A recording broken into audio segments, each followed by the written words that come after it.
Chang. Good afternoon. Good afternoon, Chief. Cardo, how are you this evening? Good. So tell me, Dr. Chang, hours away from the opening of the polls, what is the mood in the Jamaica Labour Party? How are you feeling? The Labour Party is confident and optimistic. Spirit is high at all levels in the party. You know, from the foot soldiers, as I say, the workers at the polling stations, the supervisors, the various managers out in the field. We get the organized events for the day. And of course, my candidates who have been working hard across the country. I think they're confident. They've had the support of the party leadership over the last few months, both at the government level and in the political level. And very confident that we have not only gotten it, but the people have received our message as one that is designed to improve public safety. And we have already done that and will sustain that, provide a foundation for development of the economy and the social environment. On the economic side, we have certainly achieved significant changes. The job rate has improved significantly. There's reduced poverty, and of course, increased care for vulnerable across the country. And what we're now proceeding to do is to address what we term the vulnerable communities in a more broad way. We did that to some extent in those zones of special operations, but the idea is to expand that to ensure that all Jamaicans in all districts will benefit from the peace dividend, and we provide a very strong foundation which will build up not only a secure community, but a prosperous community. Dr. Chang, governance, of course, is important, and you talk about the JLP's record, but a lot will turn on what happens tomorrow. We're getting reports of certain attempts at inducing voters to do one thing or not do another. Have you had those reports at the JLP Secretariat? Yeah, I've been around maybe a bit too long, but that's a routine activity of all elections. All reports of individuals seek to induce individuals by various incentives, in particular cash incentives. In the bad old days, there was an issue of violence. Fortunately, we have had none on this occasion. So it's largely out of allegation that people are seeking to influence people by providing financial incentives. It's unfortunate, it's part of what has been alleged in the elections all the time. So for me, it's nothing new. You get the reports, we seek to at least make the preliminary inquiry to verify or dismiss it. But usually there are, as usual, continuous rumors. But based on the reports you're getting, how extensive is this at this hour across the island? No, it is. The reports that come across the country. I think we have some very alert candidates and some very alert workers. Allegations are made. First, I don't think it will impact the day. What matters is how effectively we organize, and we have put in place a very strong organizational effort for the day. The management teams are in place, and they require logistics and training of the workers at the stations have been done, and we are very confident we can deal with that. As I said, the election in Jamaica, where democracy of nearly 80 years, is something we sometimes beat upon. And in fact, much of our liberal intellectuals seek to almost undermine it by trying to move, to make politics a bad thing. And to part of it is this kind of allegation that elections are bought and sold. The Jamaican voter is far more mature than that. That's why I'm still here. And it is not a major player in the results of election. And there's a cost to election, which is significant. If you don't have the resource to do that, you can run into problems. Indeed, you have to not only market your organization, market your policies, but on election day, you have to move voters to and from home. You have to ensure that transportation is available. You have to provide some refreshment for your workers. And that kind of activity is quite costly. You're dealing with a logistic activity for, 30 plus thousand voters in average seat, in which you want to ensure you have between 8 and 10,000 on your side. There's no organization in the country that does that kind of activity in a 8-hour period. only a political party has developed that skill set. And it's a costly operation. So you're not concerned about the amounts of cash being rumored being used to bribe voters, Dr. Chang? No, I'm not. They've been through it. You'll have spots it can impact you. But usually when it's impact you, they've been impacted otherwise anyway. But there are a few spots and there are a few candidates who had the skill of doing it. And usually it means they have to have a good relationship before and they can in fact bend the person away and they use the cash to final inducement. If you're properly organized, you can spot that and deal with it. There's an old song from way back to show you how long Chris have inducement around, back in maybe as far back as 50s, early 60s, when a gentleman named Mr. Telfer used to run against Mr. Newland in St. Thomas.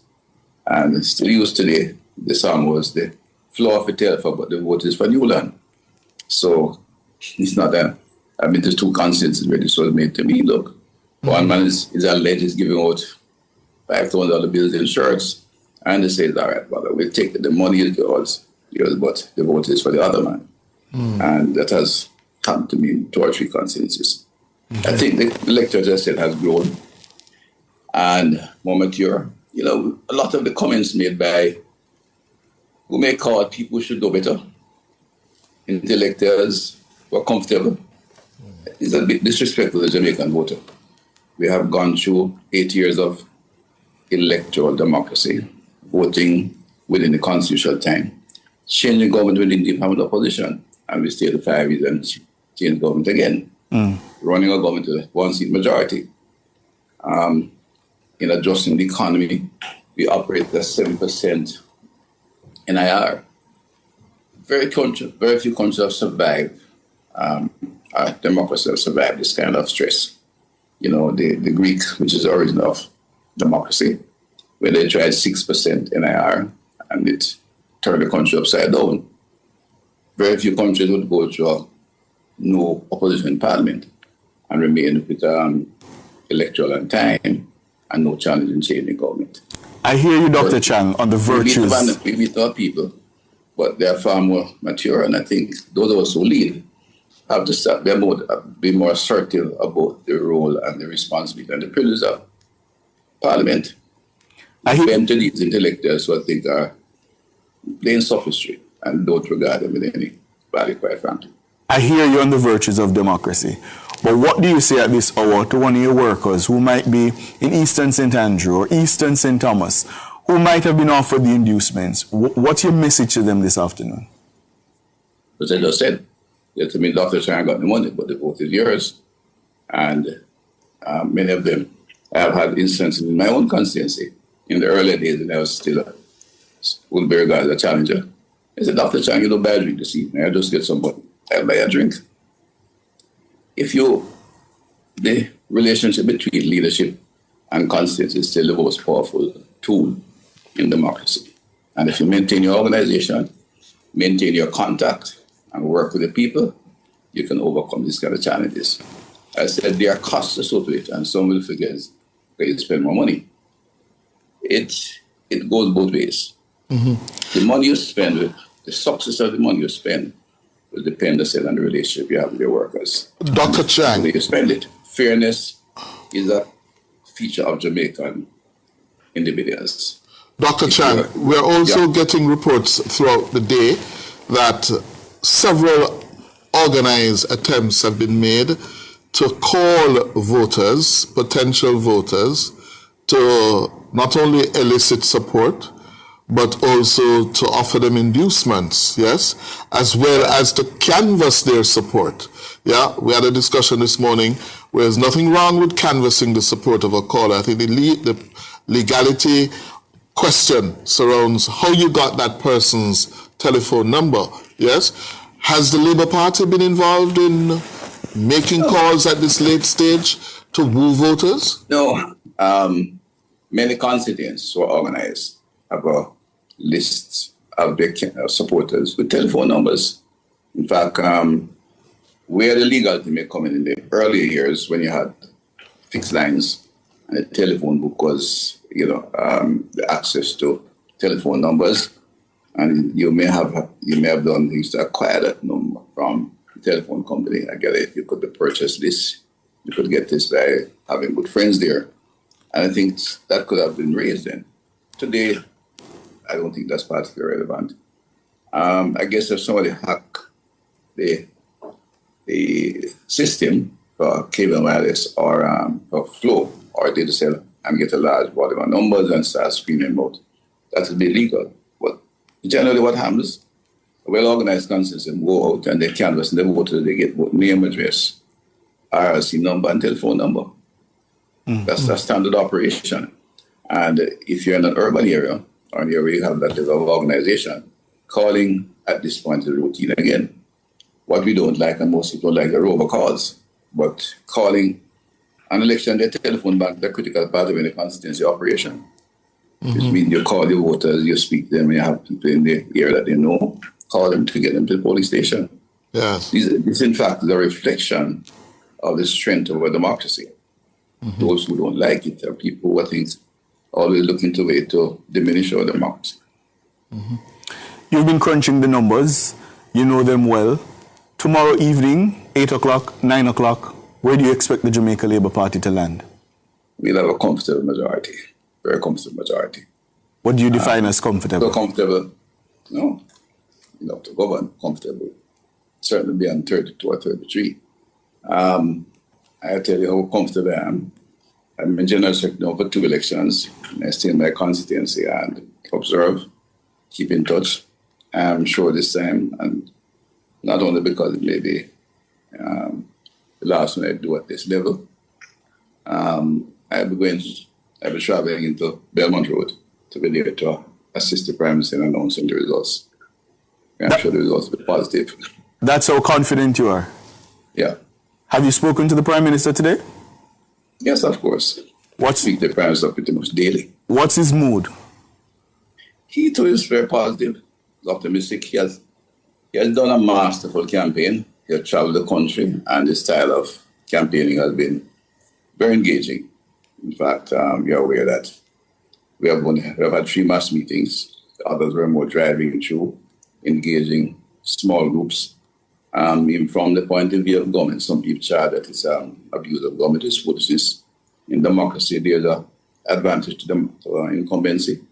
And when the Prime Minister goes out to do anything on behalf of government, he engages people. It's his natural way of doing things. So in the campaign, he extended that. And he drives on his team, meet individuals in districts, hear their challenges, hear their complaints, pay them the respects, and have discussion with them. And that has given him not only a keen insight on the challenges on the road and the challenges of our population, but help him to concretize his own thoughts on how we're going to move this country to a new level in terms of our productivity, wealth, and the quality of our services. Dr. Chang, in that comfortable majority you're expecting tomorrow evening about now or a little later, yeah? A little later. Tell me, the 1 or 2 surprises that we should expect tomorrow. Yeah, so you're trying to get me to name them now. There will be a couple of surprises. We have some young candidates who have worked hard in traditional PNP seats, and we'll keep them. Maybe if I would name Rhoda Crawford and Toba Hampton will return to Parliament. Those are 2 traditional tough seats. Northern Trelawney, Central Manchester will remain with the Jamaica Labour Party. Yeah. And go on, you were about to tell me a couple others. No, I wouldn't go beyond that. Yes. I'm being nice to you now. I appreciate that. All right, Dr. Chang, all the best for tomorrow. Yes. Hardworking individuals who have worked honestly and sincerely and engage their population in a positive way. And that will, the Jamaican electorate, I said, is responding now. We have gone out of the die-hard mode, quite frankly, in most areas. There's a whole generation of individuals, young and mature, who are looking at their capacity and the work of their members of parliament and making decisions to how to cast their vote. The majority of that is in favor of the Jamaica Labour Party that has worked hard, done some remarkable things in the last 10 years, in addition to going through COVID-19, success, with outstanding leadership and maneuver their way through that most difficult challenge of this century in a very remarkable way. We have reduced crime in a way that murder in particular that was not even thought of by many in society that it could possibly get this in the kind of time frame we did it in, and brought the economy to a level that most people were so very doubtful not long ago. As one businessman said, to expect the GDP ratio of 60% in his lifetime, he never thought it would happen. These are remarkable things and remarkable achievement, which is being transmitted to a population, and even the most humble are beginning to understand the implications, and that's why they're casting their vote in support of the Jamaica Labour Party. If you walk the streets, despite of the meetings reflected by in the PNP's program of parish meetings, I find that many of their supporters, who are hardcore supporters largely, are almost embarrassed to say, I'm going to vote PNP. They will tell me, your Prime Minister is good, you have worked hard, you have done well, but it's about time we give our party a chance. That's the best they come with. Thank you very I'm very much. confident the wider population will settle and vote with enthusiasm for the Labour Party tomorrow. And tomorrow afternoon, by 10 o'clock, we'll be able to announce formally the return to government of Andrew Michael Alonis. A final one from you, Dr. Chan. The members of the diaspora have been coming in, we understand, in droves. Yeah. How confident are you in that diaspora vote going to the JLP?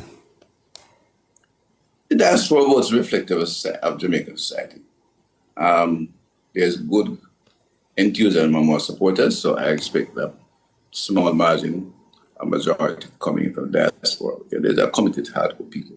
There are some coming for the PNP as well. It is not an area that we canvass extensively. The opposition was overseas several times, so I've been the Prime Minister, and there are several voters coming home. I have several coming to my constituency. But that, I don't think diaspora currently changes the impact on the local scene. But it's good to have them home, welcome them home, to participate in their democratic process. All right. Thank you, JLP General Secretary, Thank you. Dr. Horace Chan. A comfortable majority, he says. Yes. Comfortably enough. And then to he function says in beyond government. 33, 32. Yes. Yeah? Is that 35, 6, 7, I don't know. 40? I don't know. It won't be long now. Yeah? Hours. You me tell what my granny say? Well, Buy your put on. I know not now go. I sit now come. all right, we're going to take the break and come back with more of Nationwide at 5 on Revel.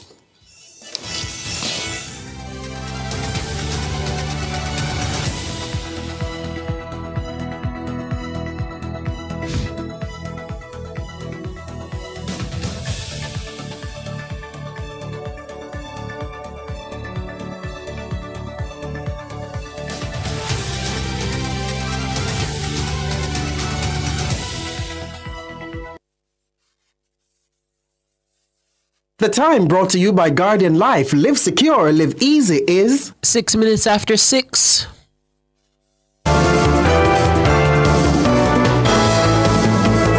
Nationwide headlines at 6.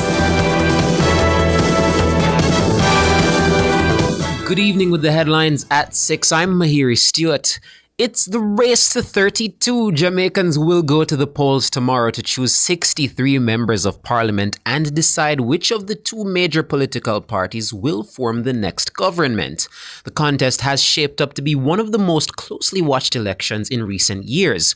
It's a high-stakes showdown which could see the country's political landscape reshaped in less than 24 hours. Both the governing Jamaica Labour Party, JLP, and the opposition People's National Party, PNP, have intensified their campaigns, promising bold action to reshape the lives of the Jamaican people. Double the minimum wage from $16,000, what we have carried it to now, having almost tripled it to $32,000. In our first budget, the minimum wage will move from $16,000 to $18,500, and then gradually after that for the next few years. We will be increasing the tax threshold so that persons who currently pay tax at 25%, if they're earning up to $3.5 million a year, they will be paying tax at 0% under the next PNP government. The JLP, led by Prime Minister Dr. Andrew Holness, is seeking a third consecutive term. He's pointed to economic recovery and infrastructure development as a key achievement of his administration. Our campaign had two distinct parts to it. The first part of our campaign was on achievements. We ran almost 8 weeks of campaign wholly and solely on what we achieved as a government. No other government of Jamaica was able to ever do that. This Jamaica Labour Party government is the first government of this country that could come to the population and lay out unchallenged achievements. Meanwhile, the PNP, under the leadership of Mark Golding, is urging voters to embrace change. He's run a campaign centered around the Prime Minister's challenges with the Integrity Commission. It has now come out that the Prime Minister has even more legal problems. From the report reached Parliament last year, September I think it was, I said publicly the Prime Minister should take away himself. You cannot be running the country and be in charge of government with a cloud of this nature hanging over your head. The Electoral Office of Jamaica has confirmed that more than 7,000 polling stations across the island are ready and set to open at 7 a.m. In a statement on Tuesday afternoon, the EOJ says voting will take place in over 7,200 polling stations. It says preliminary counting of ballots will take place once the polls close at 5 p.m. Director of Elections Glaspel Brown says the printing of ballots and voters' lists have been completed along with the distribution of ballot boxes and supplies. He says final briefings with returning officers will take place on Tuesday. More than 2 million Jamaicans are eligible to vote in Wednesday's national polls. There are 190 candidates in all. 184 will be contesting the general election, while 6 will contest the by-elections. Voters can expect a strong security presence as they head to the polls on Wednesday.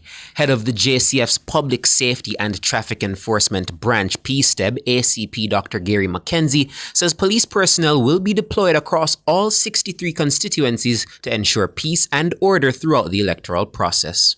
The Jamaica Constabulary Force will be prepared to man the various areas to include the polling stations, and we will see to it that all goes well. We expect that persons will be able to go cast their vote and do other business without any problems. Police officers will be on the highways, on the byways. We will be within communities. So we expect that the polling station will be opened from about 7 a.m. until 5. Police officers will be deployed long before that. Bomb threats disrupted last Friday's special services vote, which included members of the police, the military, and election day workers. Threats were reported across at least 10 government entities or commercial shopping complexes housing state-run bodies. They were later confirmed as hoaxes. ACP Mackenzie says any such disruption on election day will be swiftly addressed. We have seen in the past where there have been hoax of different sort of threats and so on. We are carrying out our intelligence work. We are still doing our investigations in relation to that. One of the things that we want to do is to reassure the public that any disruption that comes about, we will be on top of it very quickly. However, we want to say to persons that do not do anything to try and disrupt the day. Let us ensure that our democratic rights, that we are able to exercise them and that all will go well. That's ACP Dr. Gary Mackenzie, the head of PSTEB. The Minimum Wage Commission has expressed its full support of the government's plan to increase the national minimum wage. The plan was announced by Prime Minister Dr. Andrew Holness during a JLP mass rally in Spanish Town on Sunday. The plan is to double the minimum wage from $16,000 to $32,000 on a phased basis if the Holness administration gets a third term in office. The Commission says the measured increase represents a move towards the development of a productivity and performance-based pay system. The Commission, in response to the proposed increase, strongly supports this vision and highlights that past fears about negative impacts on jobs, particularly for housekeepers and security guards, have been proven unfounded. Those are the headlines at 6. I'm Mahiri Stewart. Sports is next.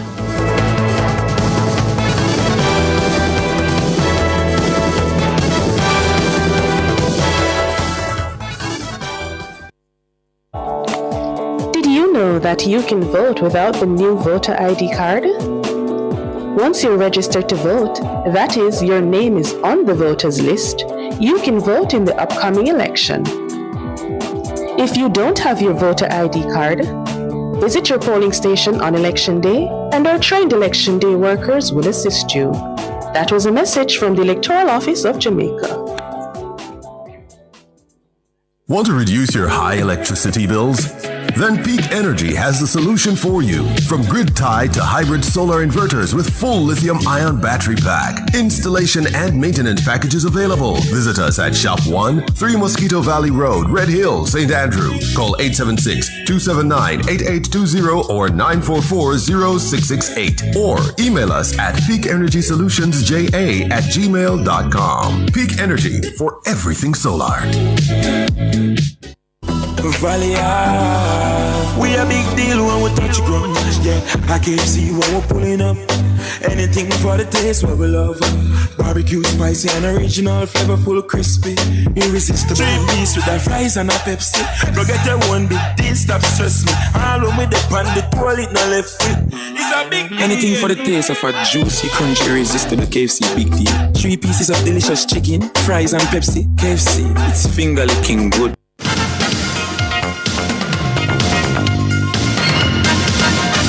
Hello, good evening and welcome to Sports here on Nationwide 90 FM.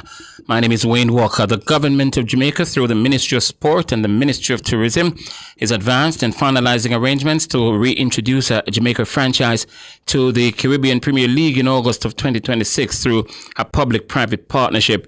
The development comes as the government continues to push to establish Jamaica as a premier destination to watch, participate in, and discuss sport.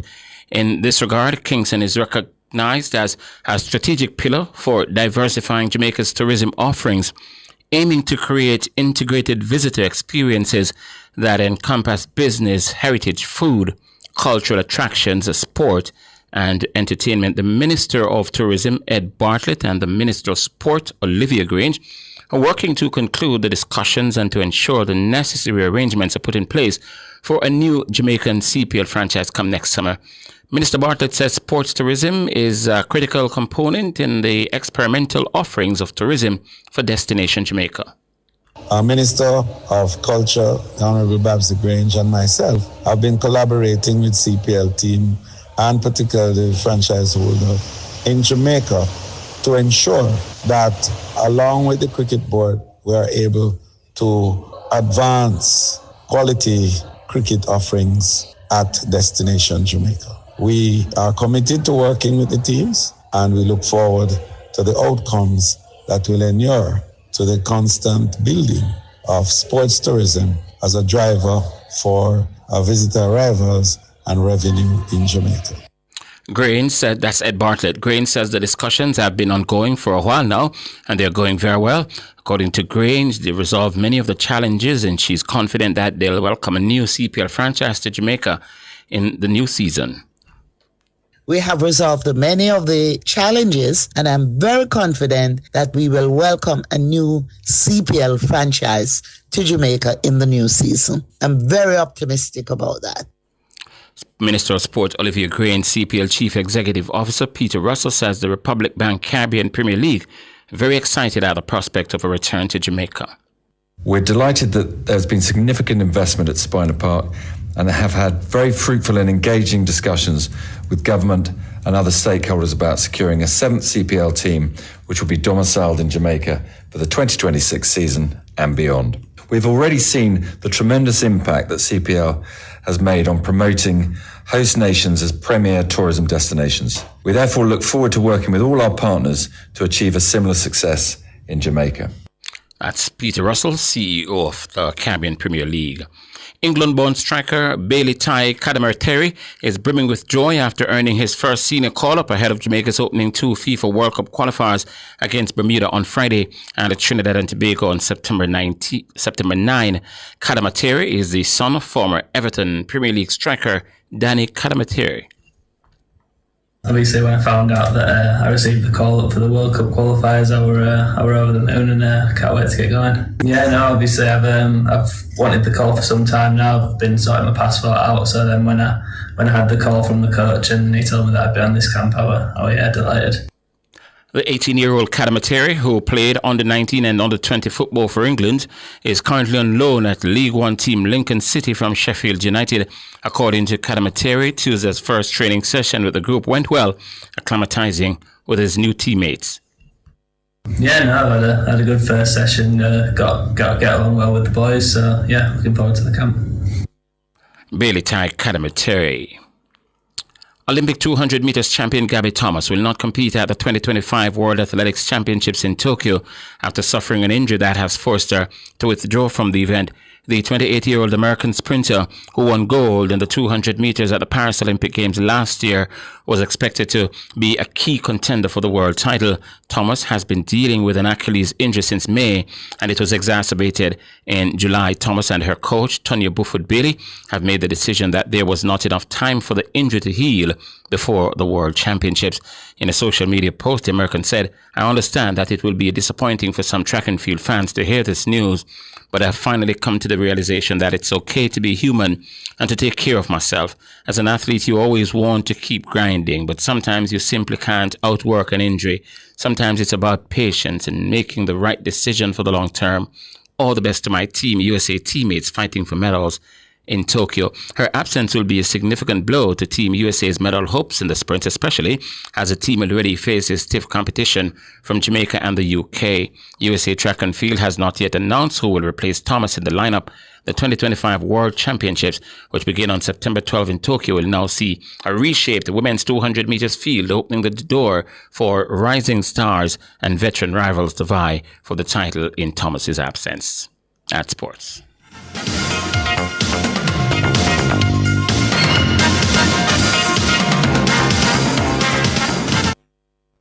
For all your scales and food processing equipment, call Advanced Scales and Equipment Limited at 876-968-9612-5. The time by Advanced Scales and Equipment Limited is 6:20.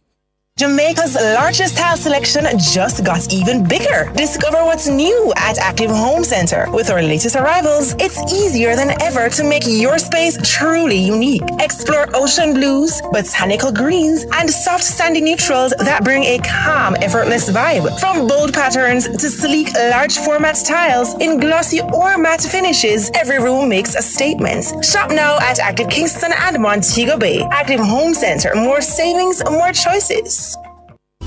Valley, we a big deal when we touch ground. Yeah, I can see when we're pulling up. Anything for the taste what we love. Barbecue, spicy and original, flavorful, crispy, irresistible. 3-piece with the fries and a Pepsi. Go get your one big deal, stop stress me. All when we dip on the toilet, no left foot. It's a big deal. Anything for the taste of a juicy, crunchy, irresistible KFC, big deal. 3 pieces of delicious chicken, fries and Pepsi. KFC, it's finger licking good. It's time for a new look. And high time to get serious about protecting our home and investment. It's time to choose BH Paints with over 60 years experience in quality paint finishes. Their products are superior and long-lasting. Time to check them out. Ask about BH Paint's 100% acrylic Ultima Plus paint and primer in one. Experience rich colors with advanced UV and mildew-resistant technologies, independently tested by experts. What are you waiting for? Visit a BH Paints Color Center today.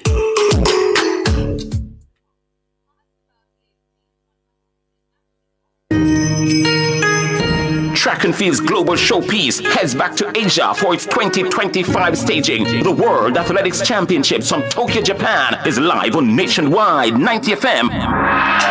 September 13 to 21. Great start from Seville, who's got a little bit of a march on Noel Lyles. Seville's going to win this. Brilliant race. He even has time to salute. How will the Jamaicans stack up? The likes of Kishane, Oblique, Nikisha, Tina, Sherika, and Lavelle all seeking podium spots. Really good running on the near side too from Tia Clayton. Tia Clayton takes it there. And the world will say goodbye to Shelly-Ann Fraser-Pryce. Watch for Shelly-Ann Fraser-Pryce.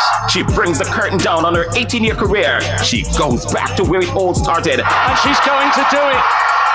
Shelley-Ann Fraser-Price. Live every moment from the World Athletics Championships from Tokyo, Japan, September 13 to 21 live with a kind of coverage only Nationwide 90 FM provides.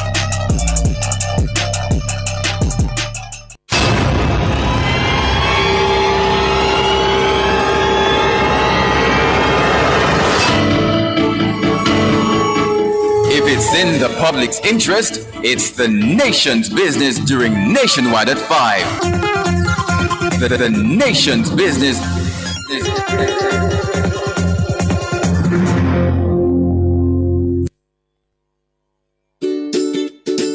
As a parent, you give your children a good start in life. You nurture, protect, and guide them. Parenting is a process that prepares your child for independence.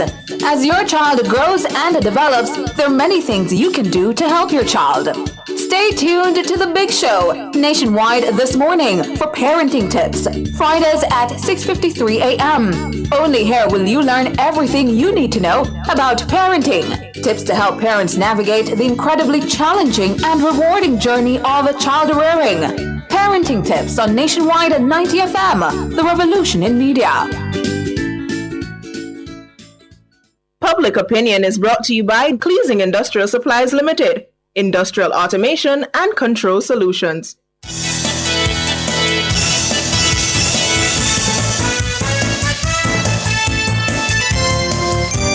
Good evening, and welcome to Public Opinion. I'm Robianne Williams. A special one to our friends over on our YouTube platform.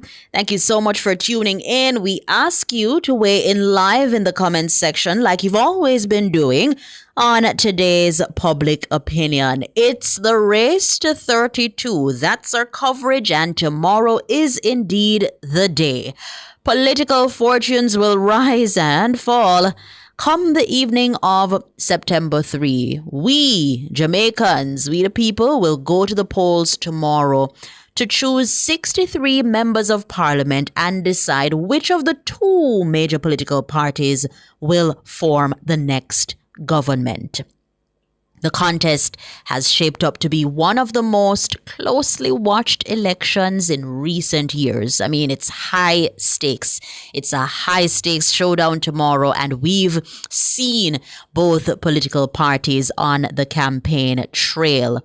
You know, we could see the country's political landscape reshaped in less than 24 hours. We ask you to choose wisely. Choose Jamaica. Power to the people. Our time come. Power.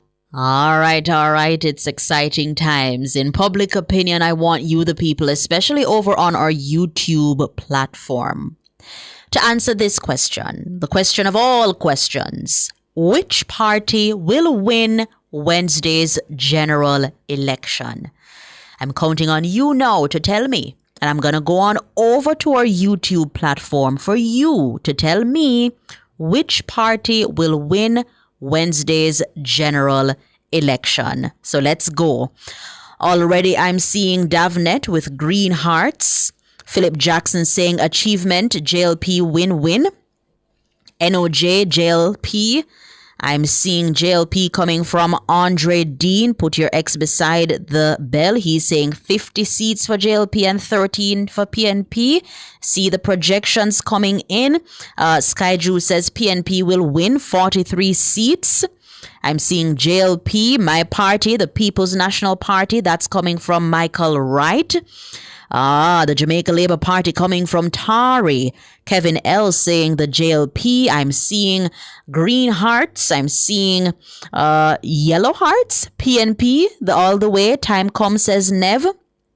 Also seeing the green hearts. I'm seeing Greg with the orange hearts for the People's National Party. Janice is saying JLP 38 seats. It's the race to 32 as we've coined it. Tyrell is saying JLP, of course. Arlene Rose says 1 p.m. straight, not 2. JLP straight, not lean. All right. John Black is saying Andrew Holness. Imbania. Let me see. Sharon Harrison is saying JLP, we are choose. 1 p.m. says Maurice Whiteley. I'm seeing the green hearts in the YouTube chat. Jiggy is saying JLP 60 seats, PNP 3. Michael Raffington is saying JLP 42 seats. Marcia, 1 p.m. JLP will win, according to Derek Isaacs. I'm asking you, the people, to be the judge, the jury for tomorrow. Who will it be? Will it be the Jamaica Labour Party? Will it be the People's National Party? Donna Oates is saying excellent work from the JLP, so they will win. Ronald is saying 52-11 in favor of the JLP. I'm seeing here from Gerard. Is it Gerard Thomas? JLP 41. PNP, wow, 22, okay. 1 p.m. Stephen Dixon is saying JLP 38. Arthur Shand, JLP 40 seats. Brooklyn is saying, let us all go out and vote, vote, vote. Not taking anything for granted. Let us give. I won't say that aspect of it, Brooklyn, but yes, go out and exercise your right. I'm seeing PNP from Donovan Thomas here saying the PNP will win. Nev says new PM by 1 p.m. All right. Patrick Godfrey is saying this time around, this time tomorrow, when Iman put on my clothes, and I'm sure I ain't taking it off back, it is going to be party non-stop. PNP all the way, says Patrick Godfrey. Shelley English is saying JLP. Seeing the green hearts, seeing the orange hearts. Jamaican for Life says JLP 55, PNP 8. From longer time I've been at here, so there may or very well be some upsets. I wonder who I go upset tomorrow. I wonder who I go cause the upset tomorrow. Stephen Hayes saying JLP 51. Derek Isaacs, JLP will win. I'm seeing Dennis Grant here saying the JLP is going to cop 37 seats. Oral Wallace saying the JLP will win 49 seats. All right. Make we see how it go, no? Make we see how it go. 1 p.m. says Shelley. So too Debbie Grant. All right. 50 seats. 50 seats for who, Paul? Devon White says, my hope, JLP with no less than 42 seats. I like this. Predictions and all. But ensure, for those of you who are in the chat, ensure you go out to vote. Yeah? Can't just talk on YouTube. Ensure you go out to vote. Thank you so much, Dahlia Shirley. Thank you so much for that. Let me see. 1 p.m. says Bev Thompson. JLP is going to win 48, says Crimson. Let me see. Saw someone say one party, says 64. I'll want additional constituency under the make. What is not this? 1 MG. I suppose that means 1 Mark Golding. I see coming from someone here. Let me see if I can scroll up back to see the name. Debond is saying that somebody will lose his seat. Let us see. According to Ricardo, his grandma always tell him, say, ano something na go, a something na come. Bayay pudong. Something like a so. We will definitely see tomorrow. Remember, guys, the polls open at 7 a.m. So from 6 o'clock, from 5:30, on put on close. 6 o'clock, on outside and line them. Yeah? And by 7 o'clock, when the polls open, be sure to be out there. Right? Be sure to be out there. Wow. Donette says 56 for JLP. Paul says 50 seats for JLP. It was Beckford. Beckford says 1 MG. Killian said, fly down for votes. Yeah, you fly down for vote, Killian Henry? Well, make sure you vote. Voting will end at 5 p.m. And remember that. For those of you who are going out to vote, I ask of you to please keep safe. Please be safe in all you do. For those of you who love hang off pan bus, pan truck, and all kind of vehicle, may I beg you, just not do that tomorrow. Yeah, don't do that tomorrow. Be safe in all you do. Be vigilant. Be alert. Do not cause unnecessary traffic on the road. For those of you who are leaving another parish to go to another parish, leave out from early. You never know what might happen on the road, so leave out from early to get to wherever it is that you are going. Get there on time. Polls open at 7 a.m. and do so safely. Yeah? And also keep tuned to Nationwide 90 FM. Revo will be coming from our nice studio down there at Ocean Boulevard. Looking forward to it. Thank you guys so much for participating in Public Opinion. The Business Report is up next.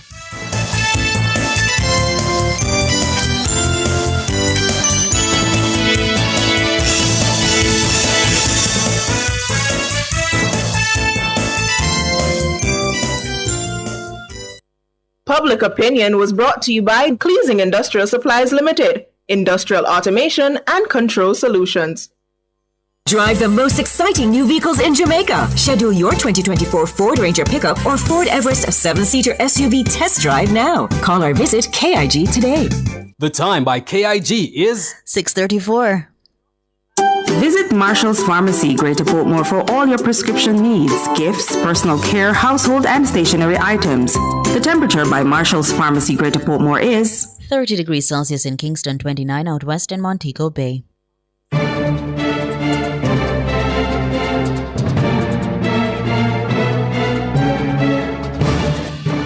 Hello, good evening, and welcome to Nationwide's Business Report. I'm Robianne Williams. Leisha Delati-Bodair is the new Director General of the Statistical Institute of Jamaica, Statin. Her appointment took effect on Monday, September 1. Statin made the announcement on Tuesday. It says Ms. Delati-Bodair has been pivotal in modernizing Jamaica's statistical systems to meet international standards based on her robust background in economics and statistics. She previously served as the Deputy Director General of Statin, overseeing the statistical divisions of the Institute. In the currency markets at the close of trading today, it cost 160 Jamaican dollars and 87 cents to buy $1 US, 217 Jamaican dollars and 30 cents to buy $1 British pound, and 117 Jamaican dollars and 30 cents to buy the Canadian dollar. That's the Business Report. I'm Robianne Williams. Good evening.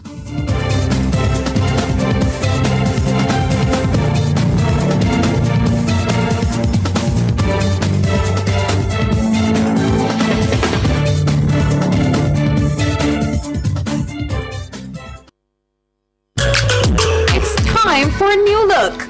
And high time to get serious about protecting our home and investment. It's time to choose BH Paints with over 60 years experience in quality paint finishes. Their products are superior and long-lasting. Time to check them out.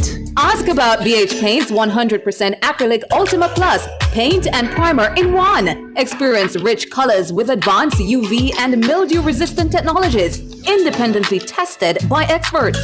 What are you waiting for? Visit a BH Paints Color Center today.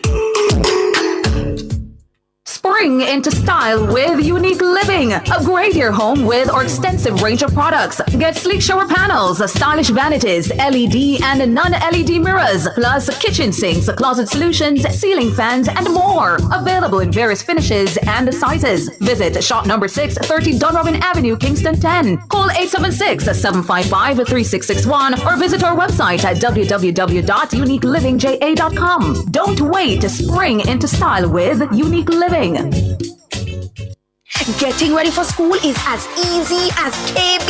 Shop at Kingston Bookshop between July 14 to September 6, 2025 for your chance to win big in our back to school promotion. Spend just $5,000 before GCT, shop online or in store, and you could win $150,000 in cash, an HP laptop, or a Samsung Galaxy Tab A9. It's back to school the easy way, only at KB. Authorized under Section 58.3 of the Betting, Gaming and Lotteries Act.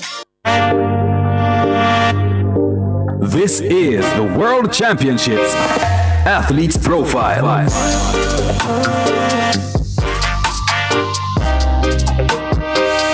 Step forward now. Tina Clayton it is.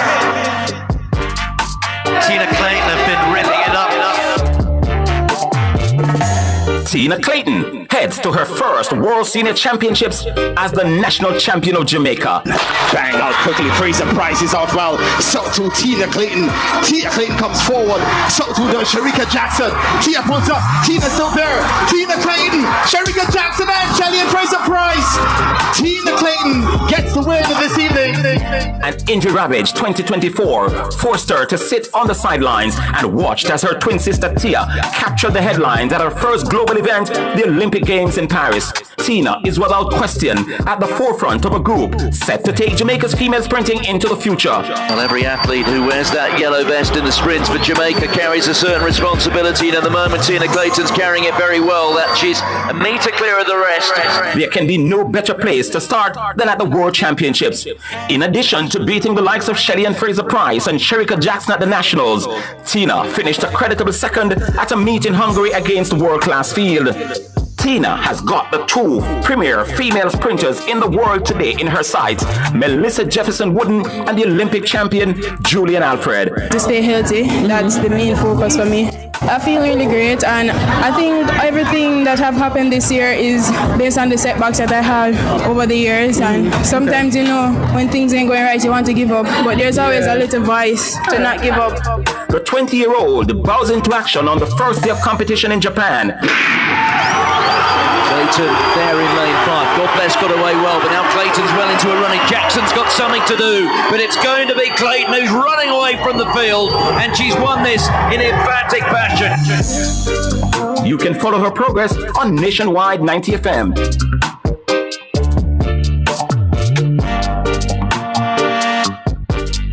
That was the World Championships Athletes Profile.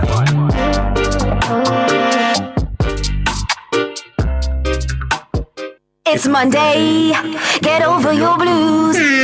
Or Tuesday, Wednesday, Thursday, Friday. The E-Zone is here for you. With the Stinger Honey Bee And Karim Boyatings from 3 to 5 p.m. on Nationwide 90 FM. We've got your entertainment news. Then we want to hear your views. Why you said? Jump in the mix. Or the hot seat. Don't miss our brainbusters. Or the crazy giveaways. Let's talk fashion. Send us your outfit of the day. Ooh, cutesy. Very demure. Are you looking for love? Come on one of our blind dates. Send your request to ezone blinddates@gmail.com. That's ezoneblinddates@gmail.com. And stay tuned for your confessions. These are my confessions. Share them with us at ezoneconfessions@yahoo.com. I mean, is this planet Earth? Is it? I don't know. Let me check. Either way, it's got a buzz. And a bugger thing. Ow! Ow!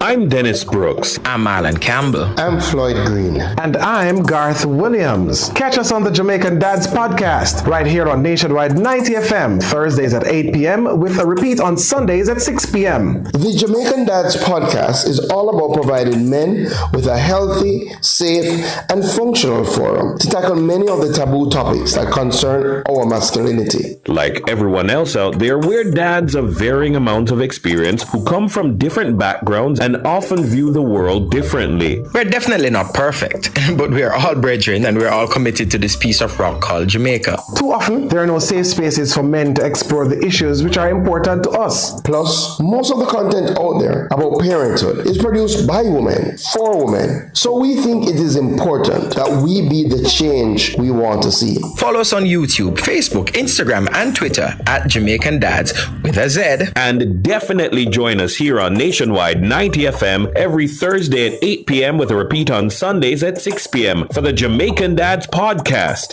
It's a revolution in media.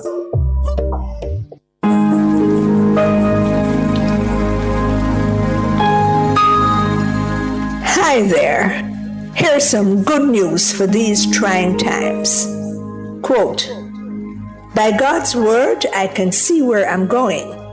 They throw a beam of light on my dark path." Unquote. Psalm 119, verse 105. Listen for God's Word weekdays at 5:45 a.m. and 12:55 p.m. through Oasis. Stop by for a refreshing drink and share a God perspective for the day. Oasis. Weekdays 5:45 a.m. and 12:55 p.m. right here on Nationwide, a revolution in media. The rebroadcast of The Oasis can be heard weekdays at 5:45 a.m. How certain are you that you're taking proper care of your pets? How often do you take them to the vet? Just as we need annual checkups with our doctors, most pets need regular checkups too. Owning and caring for a family pet doesn't have to be a difficult or burdensome experience. Nationwide 90 FM has an exciting feature called Pets World that will help you take better care of your pets. Join Nationwide 90 FM every Wednesday at 6:50 a.m. during the program This Morning as we take you into the do's and don'ts of caring for your pets. That's Pets World every Wednesday at 6:50 a.m. during the program This Morning on Nationwide 90 FM, a revolution in media. Anonymous, this one is very classic, dedicated to all schoolers who are taking beats. If you've ever struggled to pass an exam, then you'll know that students today are under great pressure to get good grades and secure qualification needed to move on to higher education. The problem is that too many students are struggling alone and could really benefit from connecting with hardworking teachers and other bright students in other parts of the country and the region. Join me, Dennis Brooks, this and every Friday evening from 8 to 9, with a repeat on Saturday morning from 8 to 9. For the A-Team, a study group on radio, my team of teachers, students, and experts will break down the syllabus, giving you information, tips, and past paper questions that will help you get top grades in your upcoming exams. Follow us on Facebook Live and on Twitter and be a part of the community. It's the A-Team, Fridays at 8 p.m. with a repeat at 8 o'clock on Saturday morning. It's your free extra class on radio and social media. And it's right here on Nationwide 90 FM, the revolution in media.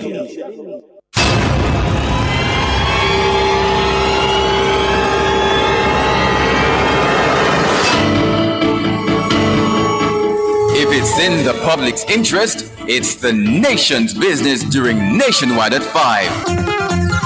The nation's business.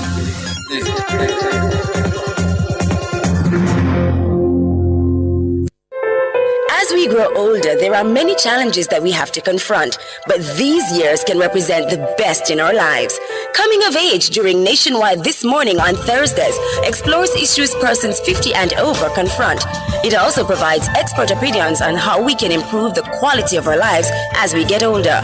That's Coming of Age, this and every Thursday during Nationwide This Morning at 6:51 a.m.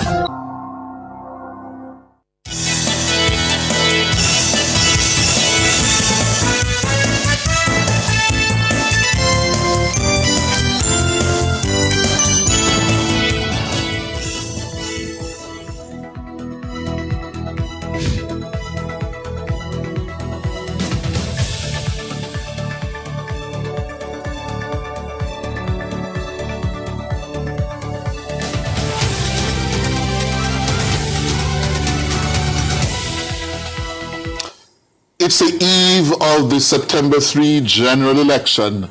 Voters will begin going to the polls tomorrow morning as of 7. And the polls are scheduled to be closed at 5. It is now D-Day. Well, on the eve of those elections tomorrow, we'll assess which of the two major political parties ran the better campaign. I'm Cliff Hughes. And I'm Ricardo Brooks. And the GLP has been campaigning on their achievements since they took the helm of government in 2016. This includes, they say, fiscal stability, reduction in murders. In the meantime, the PNP's focus has been time come for change. So, which campaign had the most impact? Which of the parties' messaging resonated more with the electorate? To assess, we're being joined by public commentator Suel Anglin and Associate Professor of Language, Culture and Society at the School of Humanities and Social Sciences at the University of Technology, Dr. Rohan Lewis. Good evening. Good evening. Hi. Good evening. Good evening, Cliff. Good evening, Ricardo. Yes. Let me begin with you, Professor Lewis. Associate Professor Dr. Lewis. Dr. Lewis. Okay. Who ran the better campaign? I think that's not the place that I'd like to begin. I think we could get there towards the end of the segment. Yes. But what I think we could start with is to look at a few key areas in the campaign strategies of each of the political parties, the major political parties. The first would be content, the second strategy, and then the third audience, because you're looking at what is the message that each party is trying to give to a particular public or a set of publics, and then what are the means that they're using to deliver this message to those audiences. So perhaps I'd like to begin by looking at the messaging, the content that, the overarching content of the two parties going into the elections from a few weeks ago. So certainly you would note that one of the things that the JLP focused on was, as you mentioned in your intro, the way that it has managed to stabilize the economy. So that was a part of the positive messaging that the party went forward with. It has managed over the last 9 years to work on getting the economy to a particular place where it believes that it can then take it in the next term towards growth. Now, because of how the kind of debate, the thesis antithesis works with the two parties, you then have to have a negative component to that messaging. And the negative side to that relates to how the JLP assesses the PNP. And its assessment of the PNP is that they can't do what we have done. And in order to do that, what they attempted to do was to paint the PNP as not just incompetent, but as incompetent oligarchs. So the question of the oligarchy, who constitutes that oligarchy, and the relationship between that oligarchy and the People's National Party is what they use as the kind of ghost side of their messaging. So the positive side was, we have done very well at managing the economy. The People's National Party is not going to be able to do that because they're going to give your money to oligarchs. No. And Dr. Lewis, for our viewers and listeners who may not know, who is what is an oligarch? Well, essentially, oligarchs are the rich people who are the friends of the people who are governing, and they govern through the politicians. So a few Topanaris. Yeah, not my word. Yes, no, not your words, not your words. So that is what the negative component of the JLP's message was. Now, how the PNP has been going at the messaging, certainly within the last several weeks, is to focus, and this continues from what's been going on prior to that, the question of corruption. And you see that in their manifesto. That is actually how they frame their manifesto. The fact that the Jamaica Labour Party is seen as a corrupt party. Even though when you go through the manifesto, you don't see as much emphasis on that, even though that's what they front with, right? The way that it attempts to spin the question of the declaration of assets and liabilities by the Prime Minister and the non-certification of those declarations as part of the corruption of the Jamaica Labour Party was front and center in their messaging, and that was very clear. What was not very clear, however, was the flip side of the message to match what the Jamaica Labour Party was doing. How will you manage the economy?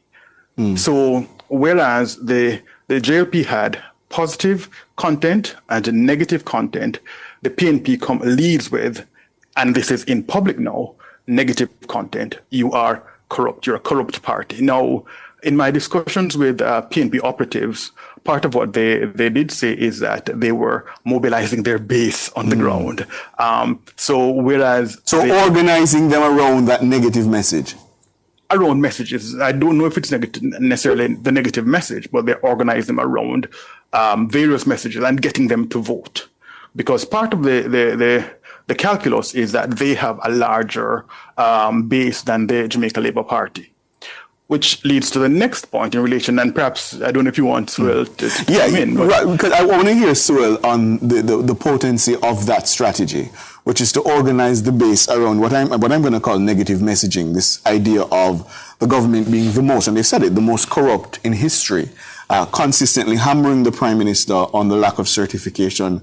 How potent or powerful do you think that was, Suel? I mean, I think it worked. I think they knew the best angle to take it from. And, they have not been in government once, so there is not a lot for them to campaign to say, we have achieved this, we have done this, unlike the JLP. So what is the next best angle for you to take? And the next best thing is to put some kind of dent in the JLP. And the easiest way to go through that is to go for Andrew. He's the leader of the party. And I think the strategy that they have since the beginning has been extremely consistent, because no matter where in the island you go, no matter who you talk to from the PNP, it doesn't matter what facts you show them, it doesn't matter what information, what news article, it doesn't matter what you tell them, they hit you back with that message. And whether it is about the school bus, no matter how you tell them that, the buses are not old or the buses are this or the buses are that, they're hitting you back with that message, which is that the buses are old, the buses are not good.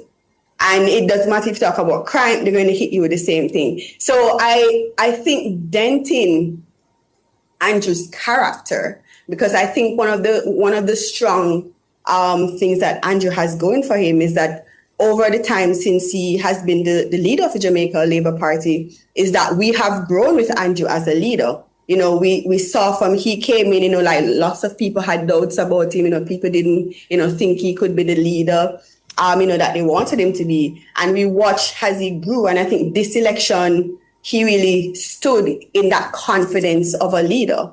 And I think the best thing for you to shake the perception of him and, to shake and to take away from all the great things that the Jamaica Labour Party has done is to go for the head. And I think it worked extremely well. And we still see that kind of messaging. We saw it in debates. We saw the same information coming again with the bank accounts and, the cloud hanging over his head still.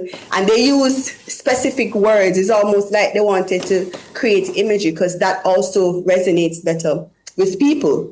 Certain words that you use, if it paints a picture, it sticks in your memory longer. Yeah. So even if you can't remember the word that he used, you remember he said that there's this cloud hanging over Andrew's head. It tells you that his image is tainted.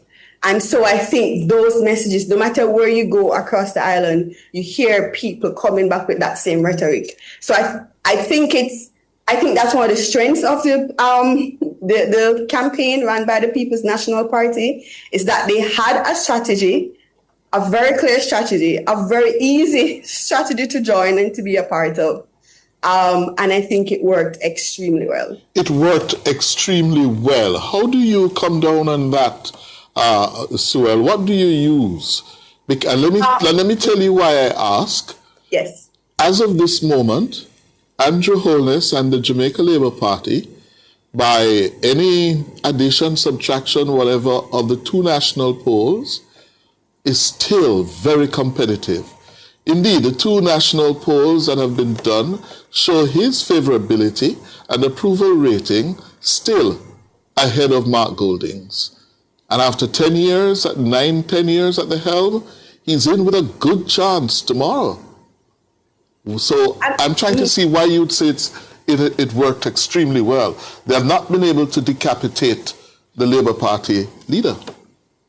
Yeah, and I mean, I think you can look at it from different angles. Yeah. And I think even if the JLP is successful tomorrow, will that cloud... Will the imagery of that cloud still hang over Andrew's head? And I think even if they win, there is still some damage that has been done. Yes, he's been scarred. Yeah. Right. And I think that was their intention. If it works in the poll, or if it works against them, then that is a different discussion. But I think their intention was to create that damage to Andrew, and I think that damage is done. And if I could just ask Dr. Lewis, isn't part of the point that when Suel says it worked or it worked extremely well, isn't it true that it was also intended to galvanize the base of the People's National Party by demonizing him, by saying that is the target and we have to remove him from office. This idea that time come for him to be displaced. And so it became a rallying cry that a lot of them gathered around. Wouldn't you agree? Right, and I found what Sue said quite insightful. I don't agree completely with where she went with it, but quite insightful. I think part of what Cliff was asking in his question is where I would go in terms of the effectiveness of the strategy. So by putting Andrew out there in the forefront, the Jamaica Labour Party made him the target. And having been the person with this matter hanging over his head, he then becomes a very easy target by the People's National Party. On the flip side, however, it's a very, very, very risky endeavor by the People's National Party. I'll tell you why. They had a possibility of positive messaging that they did not go for. So again, talking with PNP operatives, one of the things that, and this is months ago before we got into the heat of this campaigning, so I wonder why they didn't use it. I mean, and this is somebody who's a part of the campaign team. The fact is that they were the ones who created the legal framework for the successes of the Jamaica Labour Party over the last 9 years. Now, if they had led with that, that would have been a better strategy in terms of positive content. So they would have something to say, okay, we did this. So you can trust us to be able to do something more with it. And then you could come in with the negative content of they have not grown the economy. So we left them with quite a strong framework that they only managed to stabilize the country with. Imagine what we could do if we got a chance to use the framework that we had left. And then they could do the Andrew thing as their, kind of backup negative slant, but they did not use that, not effectively at all. And it only came out in, pieces every now and then. Julian mentioned it at one point in the debate, I think, and it came out at different points, maybe on the platform, at rallies and so on. But Doc, isn't it a simple? Okay, go ahead. Just 1 second. So in that sense, focusing on Andrew for the audience that's concerned with content and with issues, that audience does not see, and that's why they kept on getting the question: how are you going to fund this 3.5 million tax issue? Because they did not give any sense that they were competent in the areas that the Jamaica Labour Party has demonstrated that it is effective in, and that it is leading with that message. Yeah. I was going to ask you, isn't there a simple answer to that question as to why they led with the messaging that they did, which is that negativity sells. Negativity sells. Except in the politics. True. Except that I think part of what has happened, and you have to give credit where credit is due, part of what Andrew was able to do is to pull the political campaign. In fact, he led the political campaign in a particular direction, which was to take it out of the negativity that it typically gets into. And there were negative points along the way, clearly. I mean, some of it from his party, with Baz and that incident on the weekend and so on.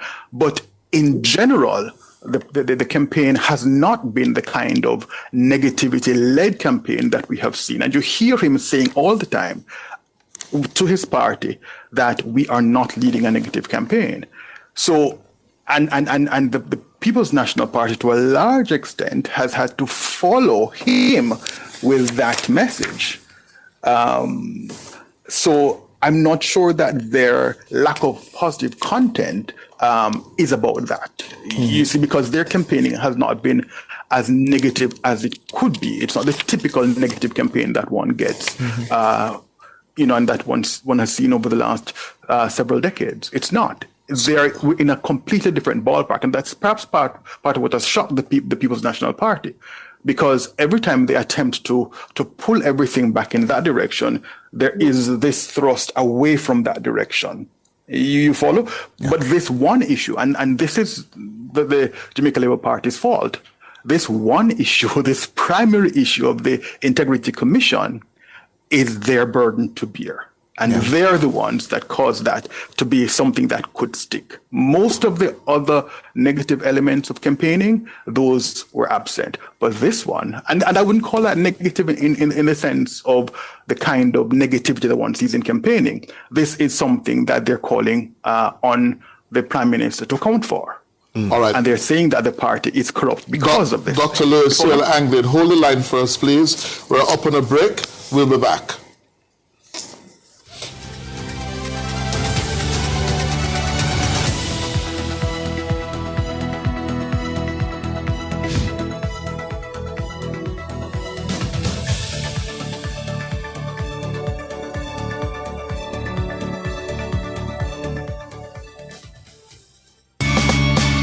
Enough power tool, big to small. Jack my figure dig the wall. Our total tools. Beat back a figure trim the lawn. We have everything a job demand. Total tools. We rent them, sell them and fix them. Also give Total Tools a call. When I say home improvement, landscape construction, or Total Tools are your option. Home improvement, landscape construction, Total Tools are your option. Total Tools located at 102 Main Street, Ocho Rios, 34 Slipe Road, Kingston, and Lot C6 Jackson, Sentence Bay. Call us today.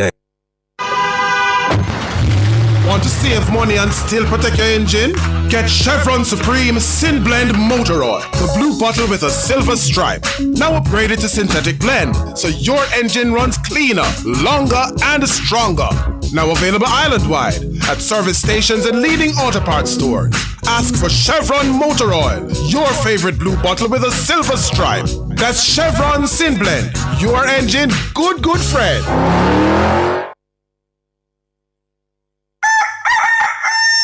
How certain are you that you're taking proper care of your pets? How often do you take them to the vet? Just as we need annual checkups with our doctors, most pets need regular checkups too. Owning and caring for a family pet doesn't have to be a difficult or burdensome experience. Nationwide 90 FM has an exciting feature called Pets World that will help you take better care of your pets. Join Nationwide 90 FM every Wednesday at 6:50 a.m. during the program This Morning as we take you into the do's and don'ts of caring for your pets. That's Pets World every Wednesday at 6:50 a.m. during the program This Morning on Nationwide 90 FM, a revolution in media.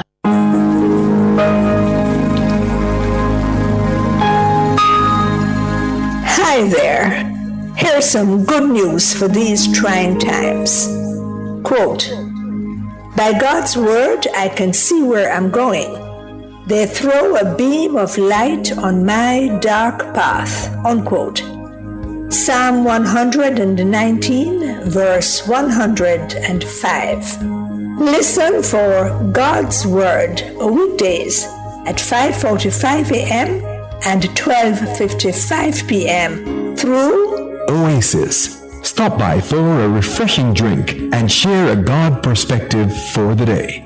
Oasis. Weekdays 5:45 a.m. and 12:55 p.m. right here on Nationwide, a revolution in media.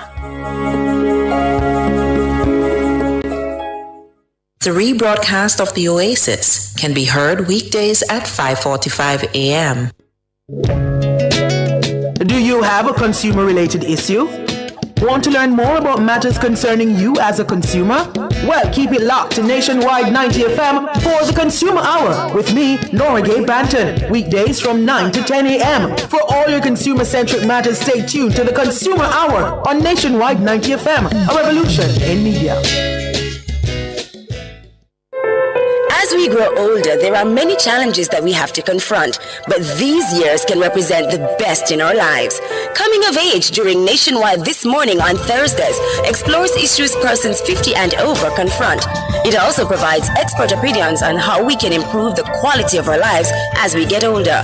That's Coming of Age, this and every Thursday during Nationwide This Morning at 6:51 a.m.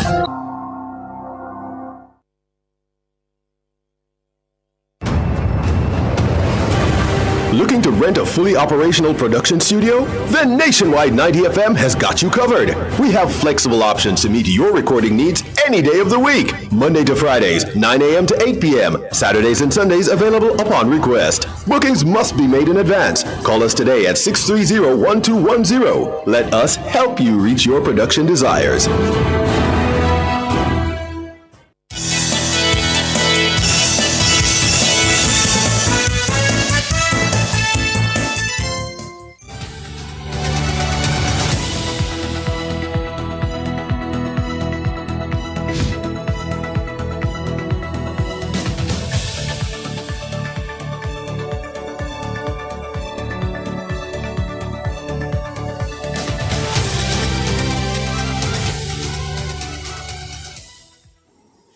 Welcome back to our discussion on which of the two major political parties ran the better campaign on the eve of the general election.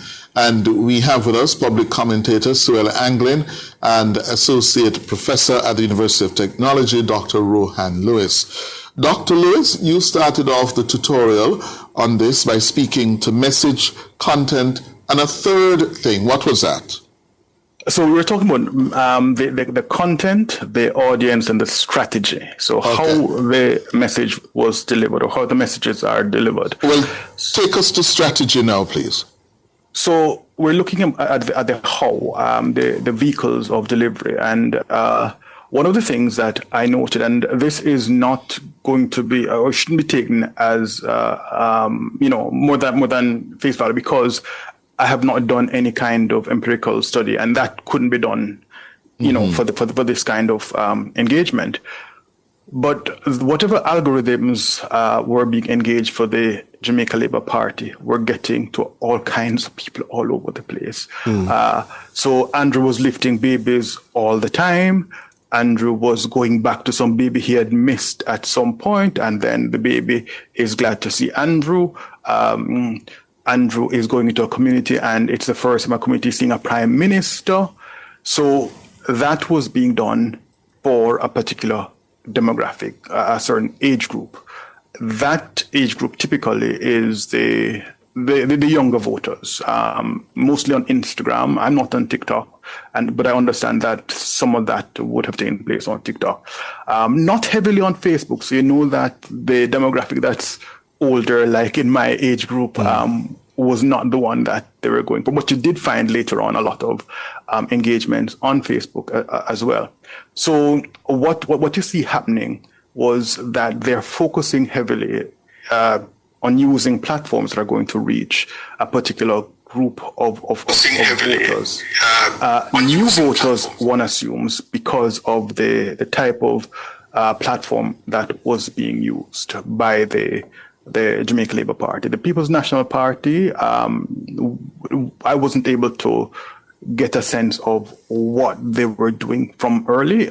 It was much later that the algorithm started sending me to the PNP pages, and so I was then seeing ads with Mark and ads with other members of the party on Instagram and some on Facebook. But the strategies now would not just be about the platforms; it would be about the kind of the ways in which the message was constructed.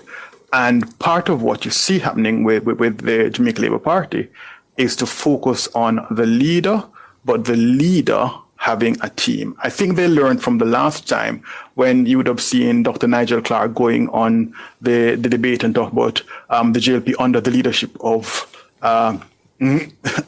Andrew Holness, and that just didn't fly because it sounded as if we were back in the days of the one done, right? And Andrew was that one done. So that didn't work. But now you got a better sense of this is a leader with a team. And then you focused on him in the foreground. In the background, you saw the team. They did all of the press conferencing. They did the explanations, Kamina, Dr. Tufton, and so on. So you had a set of strategies that said, okay, he goes out, he does X, we then back up and we show that he's leader, clearly, in charge, but we are his support team. Because I guess they understood that was one of the weaknesses of the party, that people see and complain about Andrew having dictatorial tendencies. Mark mentioned that during the leaders' debate, for instance.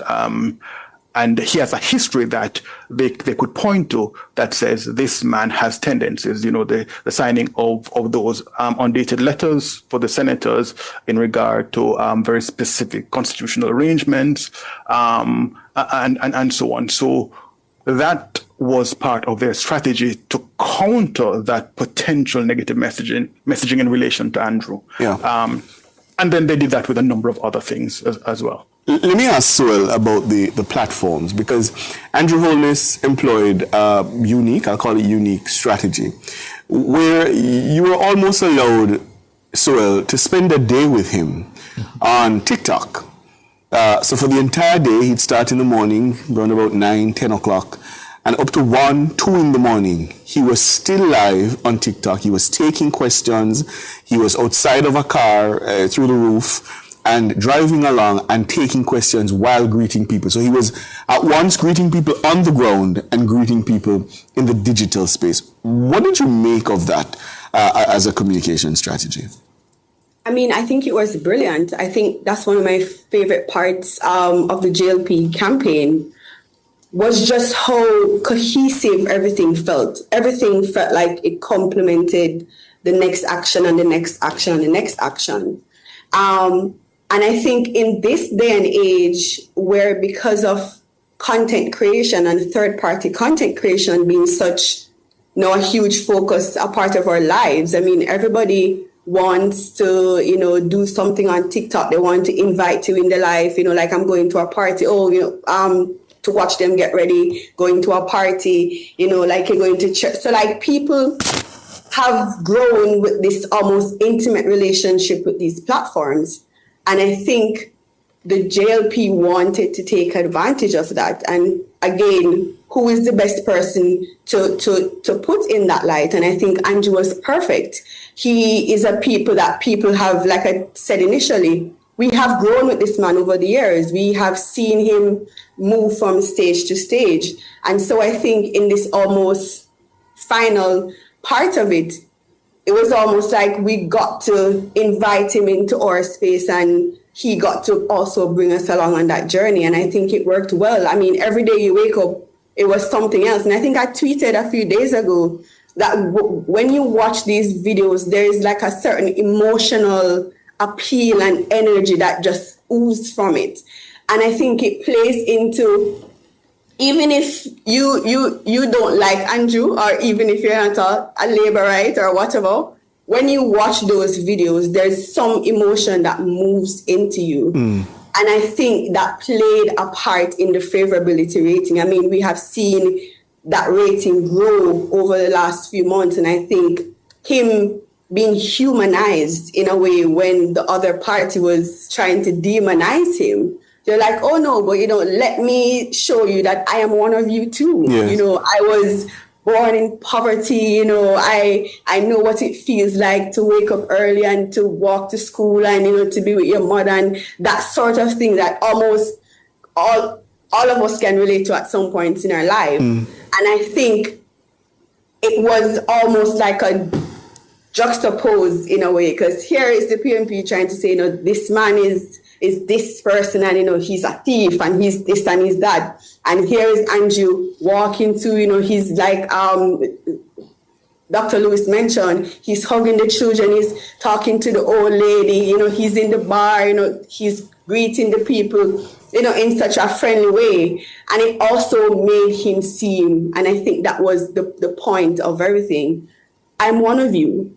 Yeah. He's one of us. We can relate to him. But then, and I think that is what sold it a lot as well. But then that strategy is sort of using those platforms. The audience is predominantly young. I had to show Cliff how to even find the stream. You don't mind me telling them that, right? No. Right. So so then I wonder if in putting the eggs, as it were, in that basket could be risky, because they tell us the youth, they like the excitement, they like following for the day, they like giving him the 2 million taps and roses, but they don't vote. So how risky was that? Not that they don't vote; they're less likely to vote than the older voter. I mean, I don't think it was risky, because I think influence plays a big part in everything here. That last rally, I think the page tweeted like the amounts of viewership that they had on all of the platforms. Yeah. And I think the least platform that they had views on was Instagram, to me, which was very shocking, because I was thinking Facebook would be the one that maybe nobody's watching. The highest one was YouTube, then it was TikTok, then it was Facebook, and Instagram was last. Yes. And I thought that was very weird, because I'm like, Instagram should be like in the same lane of a TikTok in a sense when we talk about the age that takes us. Right. But I don't think it was a risk, because I think contrary to what people think about young people being on TikTok, lots of older people are on TikTok. If you should go over TikTok, just go over TikTok one day tomorrow. Cliff the the hashtag. Cliff the Planet, so I'm a recent convert. Cliff the Planet, and he spends a lot of time on a recent convert. There is a lot of different age, because there's content that is served for different kinds of age range on TikTok. So I don't necessarily believe that only young people are there.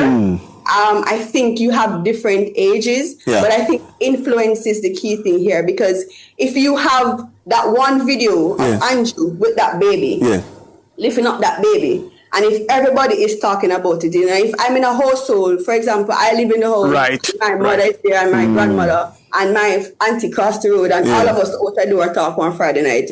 I mean, say the video, God, look on the video with Andrew. Everybody sees that video. I think I can watch it, and then my grandmother, she won't watch it. No, I have to go show her how to go up on TikTok so she can see the video with Andrew. So I think influence plays a very critical part when you talk about digital media and strategies where we have influencers and influencer marketing. Because if I can get you to do my work for me, then I don't necessarily have to do it. Dr. Lewis, you're trying to get in? Well, yes, that's the point I was going to make, that the platform may be relevant for a primary audience, but then there are secondary and tertiary audiences in relation to the platform. So, yes, the grandmother, yes, the mother, the people who live in the space or who share the space with you, your friends, your family, are people who might also be influenced by the content that comes on that platform. So it's not just the primary audience we're talking about when it comes on to something like TikTok. In addition to that, what we are also looking at is the strategy of going after the uncommitted voters. They again, perhaps because of the fact that the Jamaica Labour Party perceives itself as having a smaller base than the People's National Party, it is important for it to go into spaces for audiences that typically would not also be voting, to see if it could at least raise those numbers, however marginally. Every margin is important in this election that seems very marginal. And that's something that I don't think we have spoken about, but that's something that is important as well to look at. The fact that the reason that Andrew would have delayed the elections, the calling of the elections, the fact that he had to go out there, ramp up the campaigning, said that something was happening in the background that the people in the party were aware of that made this necessary. And so they went out with guns blazing, metaphorically speaking, that is, and their campaign was just on blast. Now, this has to telegraph something about what was going on in the background. And we do know, based on some polling data, that the People's National Party early in the year was, ahead of the Jamaica Labour Party. So that strategy and all of what Sewell spoke about, the coherence of the strategy, the cohesiveness of the strategy, was about dealing with those kinds of issues in relation to pushing the party further along, and while doing that, also pulling down the People's National Party in order to see what is going to, get them the, what's the number? 63 by 32, right? That's the magic number. That's the magic number, So who ran the better campaign? All right. I will yield to Sewell to discuss that, and then I will follow. I think for me, it was a great campaign season. I think it was more energized than what we saw in 2020 for sure. I think both parties in different ways spoke to their bases to get people moving and get people energized. And we see that across social media, we see it in the streets, we see it in the diaspora. I mean, I think maybe because there was COVID the last election where maybe like not so much people came home to vote because lots of restriction was happening. But almost every day I see a next video of people coming home to vote. So I think both parties did a good job in galvanizing the base and getting the energy and things up. I think on face value, the PNP had good moments. We saw some good moments for them throughout the debates here and there. I love the song that they had. I think that is the song of the election season, that March We Are March. It's such a nice song. It just emotes a certain kind of cultural emotion. So I do agree that they had some good points. The big negatives for me was, one, their messaging was inconsistent at times. As a person who was looking for more than the kicks and giggles, I didn't really get much. I love the theme, which is time come, but what will happen after the time come? I don't think we got lots of that. Some of the main inconsistencies, I remember when there was the issue with the school bus, they were like, we're against the school bus. Then they said, to clarify, we are for the school bus. Then in the debates, they said, no, if we're in power, we're going to remove the school bus. So there are lots of inconsistencies with what you're trying to tell us as the public. I think in terms of the Jamaica Labour Party, like I said before, they had a very cohesive campaign. You could tell that this is something that they sat down together, they engaged people on the ground, they engaged people in the middle, up at the top to the side, and they came up with a cohesive plan. You could see very structured events after events, when this happened, when that happened, how this complemented that next action. So everything was almost like a flawless kind of execution, which I appreciated. I think they were very consistent with their messaging. And I think Dr. Lewis kind of alluded to it a bit earlier, but the messaging was very consistent. Here's what we have done for you. We have achieved this. The big ticket item, which is crime and the economy, we have managed to reduce crime in a way that I didn't even think would be possible in my lifetime. And they hammered home those things. They didn't go to, the negatives. They tried to make the campaign very positive. So you kind of almost feel that kind of hope in what is next to come. They also communicated their intentions very clearly. If we're going back into to serve you again for the next few years, here is what we're going to deliver. I do agree that we could get some more specifics, but I think that is not as bad. And so I think the campaign was engaging. We got great visuals at the rallies. On social media, things were just complimenting. As an announcement was made, you saw a visual on social media to complement it. You saw things. I even tweeted the other day that their comms person, Marlon Morgan, I think his name is, he's just in the media. He's just talking. He's hammering home the points again. So if you didn't hear it in the rally, you're going to hear it the next morning. There are lots of ads running about the place. You see ads on Twitter, ads on the radio, all over the place. So I think with all of those things, and then the content was also important. As a person, as a young person who is looking on, I'm listening for the clear ideas. What are the clear ideas? Well thought out, not something that you said today and then tomorrow it's clarifying and then we're clarifying and clarifying. So PNP or JLP, sir? Yes, I think with all of those things, I'm going to give it to the JLP. They definitely had the better campaign when you look at all of the things. The only thing I think the PNP won with today, this time is the campaign song. But yeah, I think the JLP had the better campaign. Dr. Lewis? Right, I would agree with most of what Suel has said. The cohesiveness of the JLP's campaign was phenomenal. As she indicated, you saw where it started, you saw the execution, you saw how everything complemented everything else. And the scattershot approach, I would call it, of the People's National Party in many regards, having to clarify points and going back and forth with information and not being very clear on very specific things. That left much to be desired for the People's National Party. There's one thing, however, that I think we haven't spoken about. If I can get 30 seconds to talk about it in regard to, the assessment of the campaigns, the subtleties. There are some subtle undertones that were there. The race issue, the class issue, the language, which was not so subtle, but that all of those came out. The fact that you see Andrew going about using Jamaican Creole on the platform, and that is to be contrasted with Mark's lack of fluency in the Jamaican language, for instance. All of those issues made it a very, very, very fascinating campaign.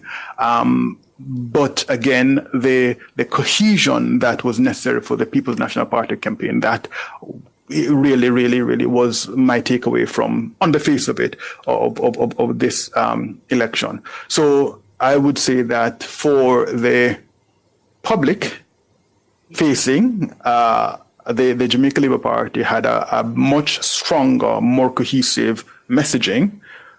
For that audience, the People's National Party did not have a very strong message. However, it could be that the message that we're looking for as public is not the message that the PNP thought was important. And it's not necessarily the message that's going to decide the election, because, there are other channels that are being used to engage different audiences with different effects. Yeah.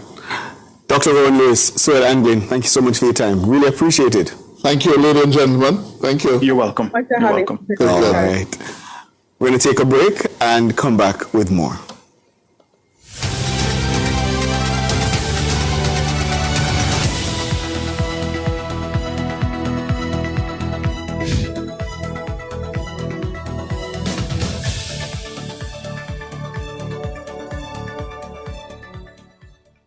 Escape to Idle Wild in a grill where sand and serenity meet. Visit idlewild.com or call 876-957-3302. Idle Wild and stay a while.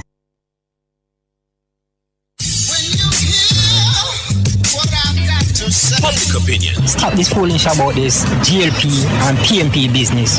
We are a Jamaican. Different people. It's not a matter of a GLP or a PNP. I think it's more like where it is that you think you're comfortable, what support you can afford to make the country better. Different views. Most entertainers, they're not amenable to management, so the only thing that can ultimately structure them is the court and the prison. Public opinion. The voice of the people at 6:25 p.m. weekdays during Nationwide at 5. Tune into Nationwide at 6:25 p.m. for Public Opinion, where the people's views matter. Public Opinion is brought to you by Cleasing Industrial Supplies Limited, Industrial Automation and Control Solutions. None of mercy. This one is very classic, dedicated to all the schoolers who are taking beats. If you've ever struggled to pass an exam, then you'll know that students today are under great pressure to get good grades and secure qualification needed to move on to higher education. The problem is that too many students are struggling alone and could really benefit from connecting with hardworking teachers and other bright students in other parts of the country and the region. Join me, Dennis Brooks, this and every Friday evening from 8 to 9, with a repeat on Saturday morning from 8 to 9. For the A-Team, a study group on radio, my team of teachers, students, and experts will break down the syllabus, giving you information, tips, and past paper questions that will help you get top grades in your upcoming exams. Follow us on Facebook Live and on Twitter and be a part of the community. It's the A-Team, Fridays at 8 p.m. with a repeat at 8 o'clock on Saturday morning. It's your free extra class on radio and social media. And it's right here on Nationwide 90 FM, the revolution in media.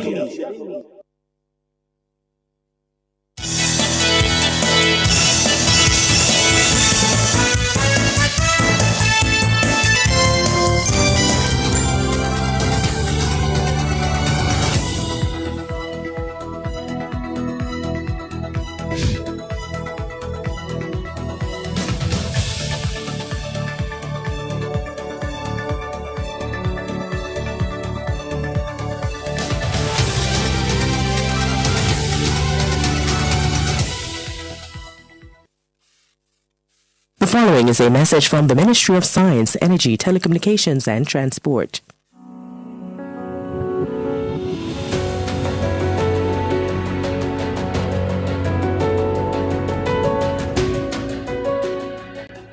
My fellow Jamaicans, especially our rural children and parents, good evening. I'm proud to announce that Phase 1 of the National Rural School Bus Program will begin on Monday, September 8, 2025, with 55 of the 122 routes covering all parishes being served by 60 of the 110 rural school buses. Thousands of students from 258 of 858 schools across all parishes will benefit with the introduction of the National Rural School Bus Program. Far too long, rural students across Jamaica have been unable to attend school regularly because of high transportation costs and inadequate public transport for children. Many children have been forced to travel on foot or in unsafe vehicles, are exposed to numerous risks, including traffic accidents, crime, and disrespect from the ever so popular cry, "No Schoolers." That ends this September morning. It has always been the policy of this government that all students should have and must have access to reliable, affordable, safe and efficient transportation to and from school. As a rural MP, I've seen firsthand the stress of our parents and the struggles of our children.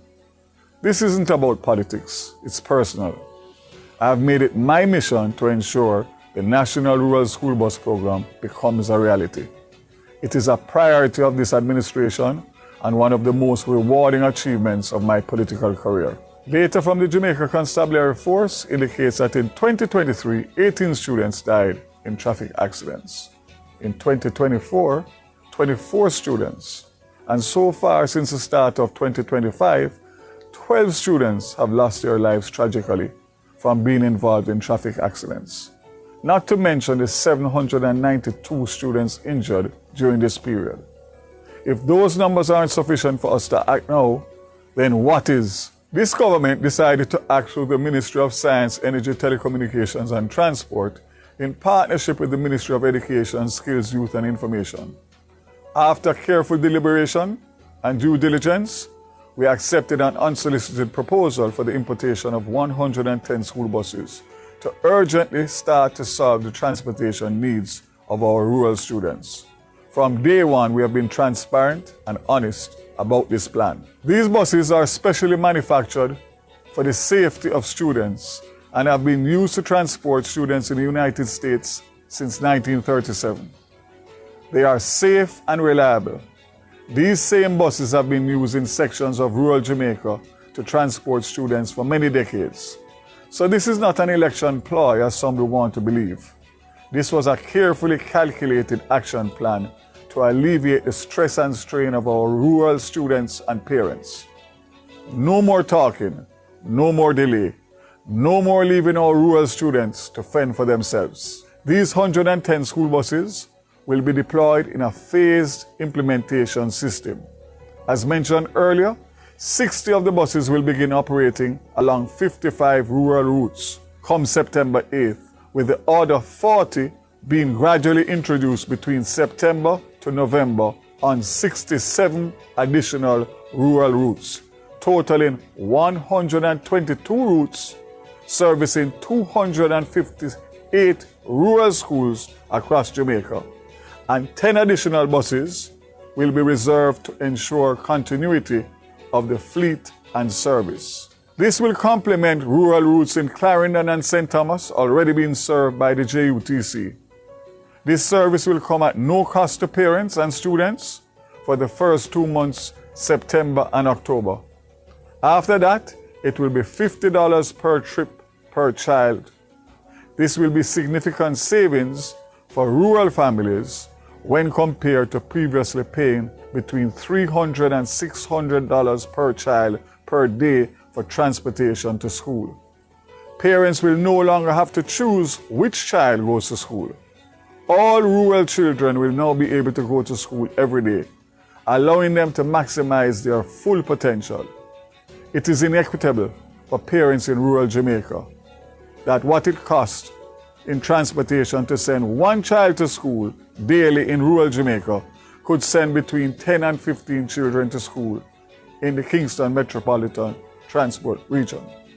This ends now. I'm also pleased to announce that 12 of these rural school buses will serve 8 special needs schools in Phase 1, with the introduction of 1 more in Phase 2.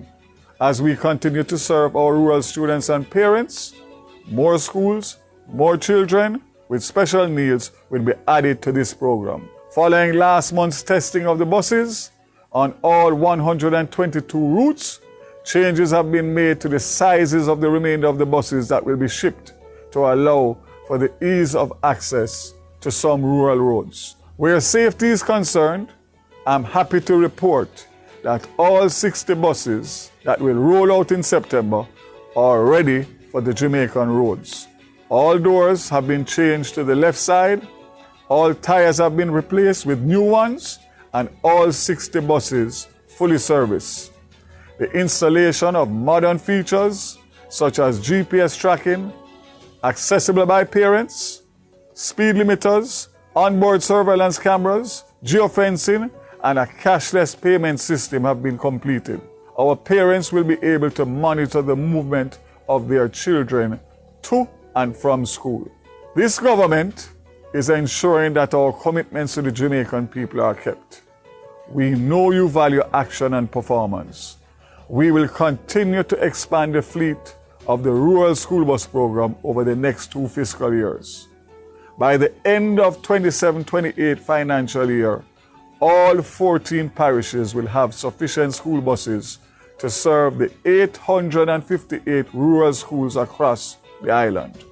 We have started with 258 and we are committed to servicing the other 600 rural schools across the island by 2028. This is my commitment to you.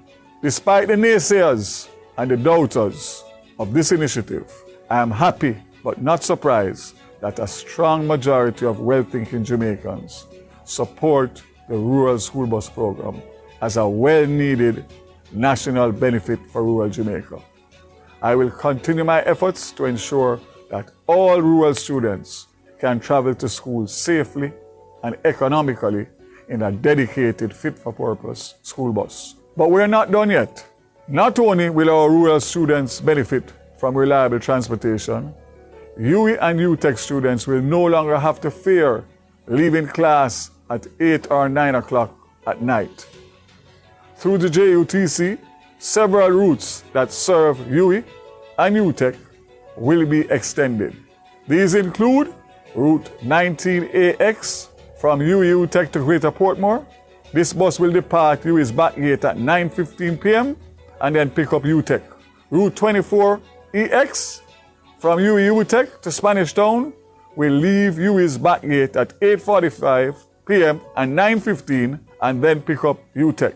Route 45EX from UWI UTEC to Meadowbrook will leave UWI's back gate at 8:30 p.m. and then pick up UTEC.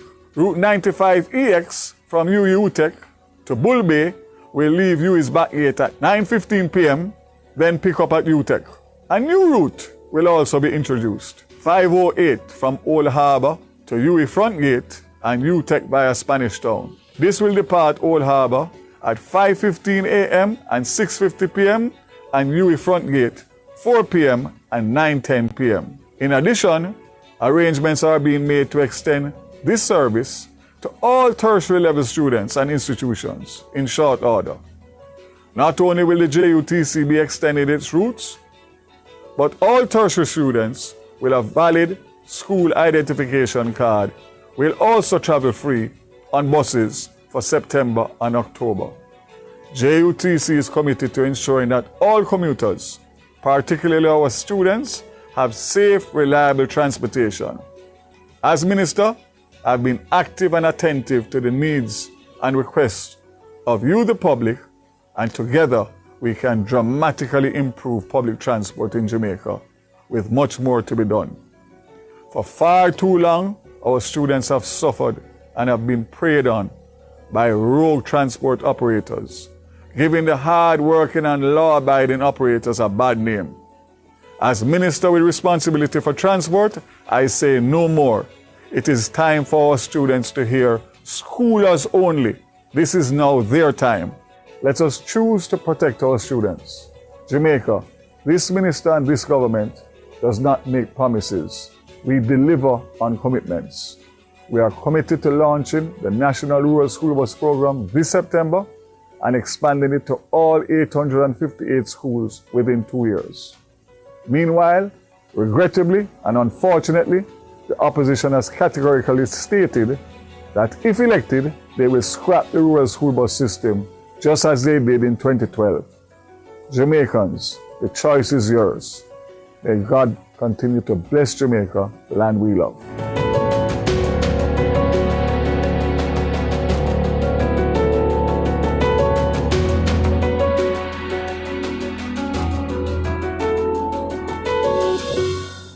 This message was brought to you by the Ministry of Science, Energy, Telecommunications and Transport.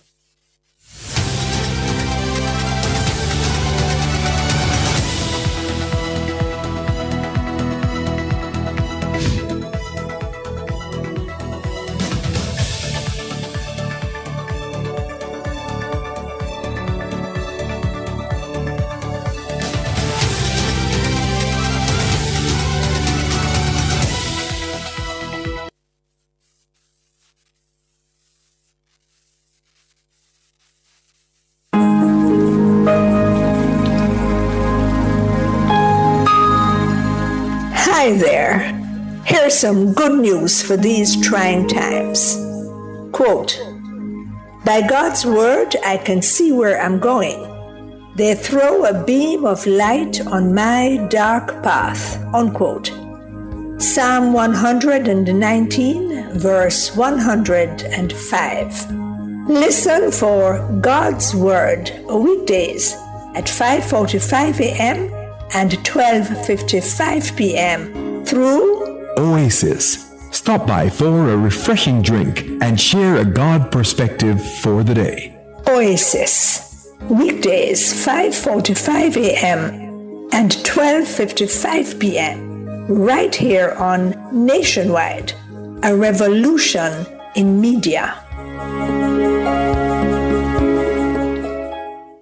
The rebroadcast of the Oasis can be heard weekdays at 5:45 a.m.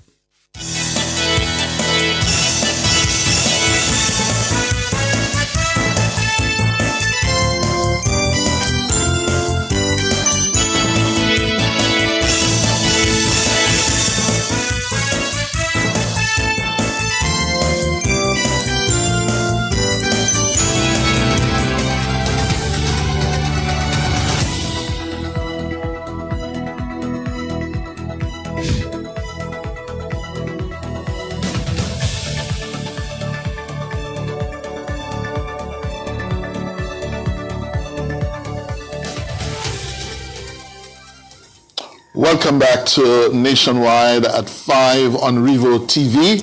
And of course, it's 7:46 in the evening, just on the eve of the elections. I'm Cliff Hughes. And I'm Ricardo Brooks, and we're taking your calls now. You know the numbers well, 630-937-124 or 618-8255. Ian, you're up first. Good evening. Hi, good evening, gentlemen. How are you? Doing well. How are you? I'm good. You know, I really want to commend Nationwide for their role throughout this campaign, the level of persons that commentators who came and give their views. It was well received, and I appreciate especially this evening those two individuals that you had who gave the perspective on the whole campaign. I myself believe that the Jamaica Labour Party run a campaign where you could listen to, you could follow, you could understand, you could appreciate. It wasn't a turned off.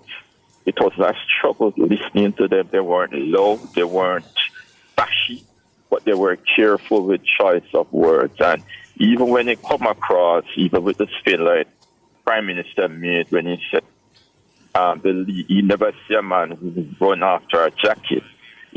The way they spin their language was still in a way that you could listen to.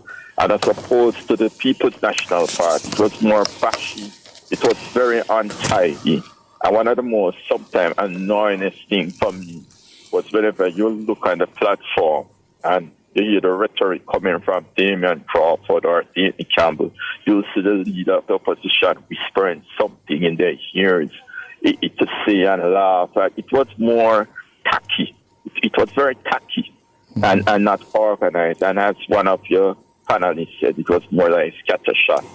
But, for me tomorrow, Mr. Youth and Ricardo, is that tomorrow nobody can have an excuse win or lose. Because Anthony Campbell said they weren't ready in 2020. And I believe, for me, I'm young, I'm still young, right, Mr. Youth? For me, it is really the first I've ever seen where both bases is riled up. So we are going to truly test which the numbers, because I hear people keep saying that the PNP have a stronger base. I don't know what they use to measure that. But tomorrow we'll come and see what will happen, the best of the best, and to see who really had the numbers or who really was more effective. And I believe Jamaicans never choose a loser. So I'm confident that the Jamaica Labour Party will come out on top. Let me give my score, Mr. Youth, 50 seats. And as I told George, in 3 months' time, it's going to be 51.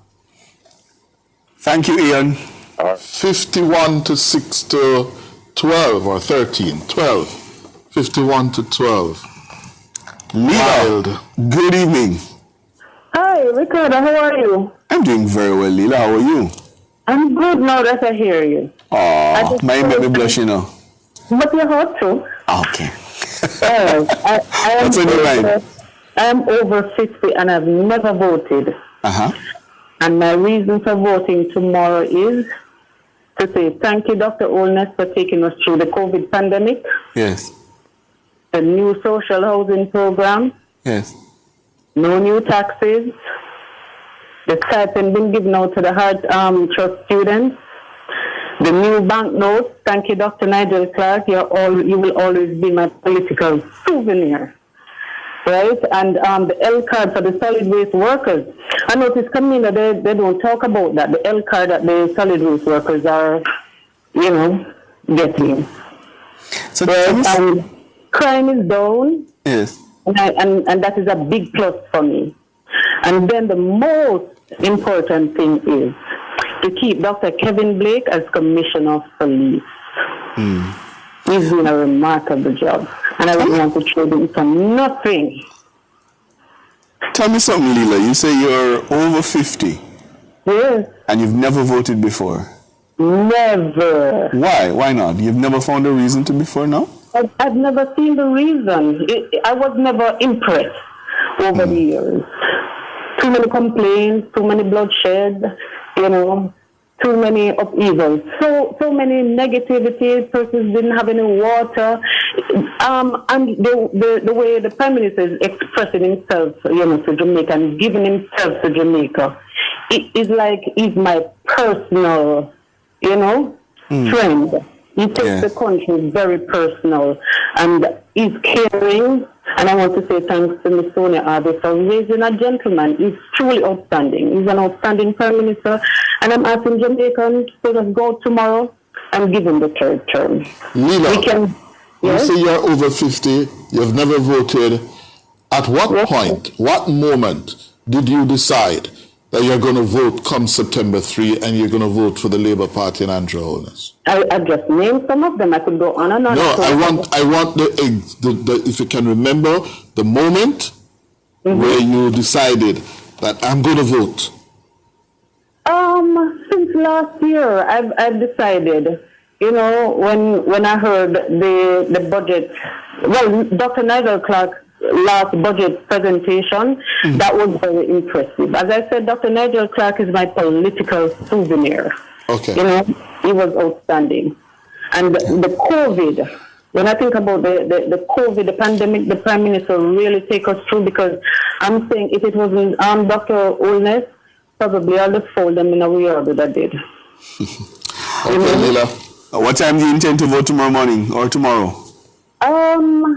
It will be after 12 because I'll be leaving work then. All right, Leela. And I'm voting to keep Nationwide on here because I'm seeing a threat coming. So yes, Leela. And Nationwide staff, please go out and vote tomorrow. I am begging you. Okay? All right, Leela. Thank you for the call. You could be my son, so I'm looking out for your salary, all right? Thank you, Jamaica. I love you, Ricardo. Thank you, Leela. I appreciate that. Thank you, Leela. Who is next? Henry is calling from Kingston. Hello, Henry. Yes, good evening. My reason for calling, I observe in the news that you're making mention of the PNP about their 3.5 million and stuff, and no mention was made of the JLP, what they're offering. You can make announcement like that on a one scale of fear. If it's going to make about one, then you have to balance it. Say what they're offering and what the other one is offering, but don't make it be a one-sided affair. And I think at this stage, it's not relevant. So I would hope that does not come in the news tomorrow morning. Oh, wait, let me understand what you mean, Henry. So you're talking about the 5 o'clock news today? Come again? You're talking about the 5 o'clock news today or a newscast today? Yes. And you said it mentioned the PNP's plan? Yes, about the 3.5. But you didn't hear any mention of the JLP's plan? That's right. It cannot be so imbalanced. But my brother, we have been mentioning both plans from as far back as they've been released. So it didn't happen this evening. It didn't happen this evening. All right. Balance. Hear you. Must come in Nationwide still, you're still my number one station, no matter what. And we appreciate the feedback. And I'll continue. And I must say, big up to you people about the change. You know, to downtown. I think that is good for you people to be more protected from the vultures. Thank you for the call. Appreciate it. 630-937-1246 1-88255. Richie is calling from St. Catherine. Hello, Richie. Yes, sir. Good evening. Good evening, Cliff. Good evening, Richie. I know Nationwide, JLP will get some vote for Nationwide. I'm sure about that. Because these people. You said you're sure about what? I'm sure that the JLP would get some votes because of Nationwide Radio. Oh? Because these people say if they win election, they're going to lock down Nationwide Radio. Oh, so I was sure about exactly what that is. I was expecting that. Oh, I hear you. But anyway, the Honduras and the JLP the campaign exactly how I was expecting it.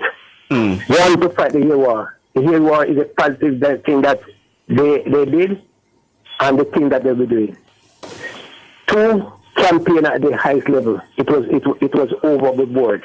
And three, to hammer the PNP and the Magoli, they hammer them hard, And you know something, I believe the so-called, the Tapanari's friend that Magoli can talk about, is a so-called Intel Commission. Because if you should notice, No, Richie, no. No. Remember the context of that quote. No. Context of which quote? Of the Tapanari's quote. It would not be the Integrity Commission he was referring to. But get my reason why I say though. This month is 2 years and 3 months. Then we talk about it is 7, 11. And they can't name one of them until now. So and Margot is out there and the government is up to in the campaign and in the debate and I talk about it. No, Richie, not the Integrity Commission. No. You'd be on better ground if you suggested that he's members of his shadow cabinet, but it's not the Integrity Commission. What else on your mind? But anyway, let me move on. You see, Dr. Phil's seat is the seat that I've been watching for the night. That's East Central St. Andrew? Yes, I'm watching. Davian Vassell going up against Dennis Gordon. Yes, that's it I'm watching. And my take, 51 and over. 51? Yes, and over. Because I'm watching Dr. Phil's seat. So that can be 52. Thank you, Richie. Hey, Richie. I hope you won't have reasons to regret your calling this afternoon. All right, Richie. That's all we're going to leave it for today. You're sticking by your call last evening? 37 minimum for the JLP, 41 maximum. Okay. You? I tell you, I'm not in the business of election forecasting. Oh, are you afraid? I have no reason to Here's what I say. Thy will be done and your kingdom come. Yes. That's it. Well, let me tell you, based on the polling I've seen from Blue Dot, yes, going up and down the country, talking with people, I think I have a pretty good grasp of the competitive marginals, yeah, and where they are leaning, and the messaging, the campaign that we assessed this evening. I think this is going to be my 9th or 10th general election covering in Jamaica. You know when a party is about to lose an election, yeah? And I think the Labour Party has its nose in front, more than nose. I think they are comfortably, yeah, going to eke out a majority tomorrow. The caveat, of course, being organization. We'll see. Reminding you to log on to revonews.ai. Yeah, that website is active, live, or new website. Tomorrow, you can go there for all the best election content. 7 o'clock tomorrow, the polls will open. They will close at 5. If you're in line at 5, you are still entitled to vote, so you should stay put, right? Cliff Hughes and George Davis will take over at 5:30 for the best election coverage in the country. But you can join us starting at 7 nationwide this morning. George will be here and will take you right on through until someone hits that magic number of 32. Will Andrew Holness create political history and lead the Jamaica Labour Party to a 3rd consecutive term in government? Or will Mark Jefferson Golding pull off the political upset of this campaign? And create history too. And create history. Mm-hmm. So only you can decide. Where will you be tomorrow? I will be with the Prime Minister. He votes in Eastern St. Andrew, and then we expect him to go into his own West Central St. Andrew. He will, of course, tour parts of the corporate area. I will be with him, bring you the latest from the campaign. I will also be in East Rural St. Andrew, and then when the polls close, I'll be at Belmont Road to see whether the Labourites are celebrating or crying. Morning. Yes. Yes. And let me tell you, we have team coverage right across Jamaica from 7 tomorrow morning until a winner is declared sometime after 8 or 9 tomorrow night. Okay? So this is the place to be.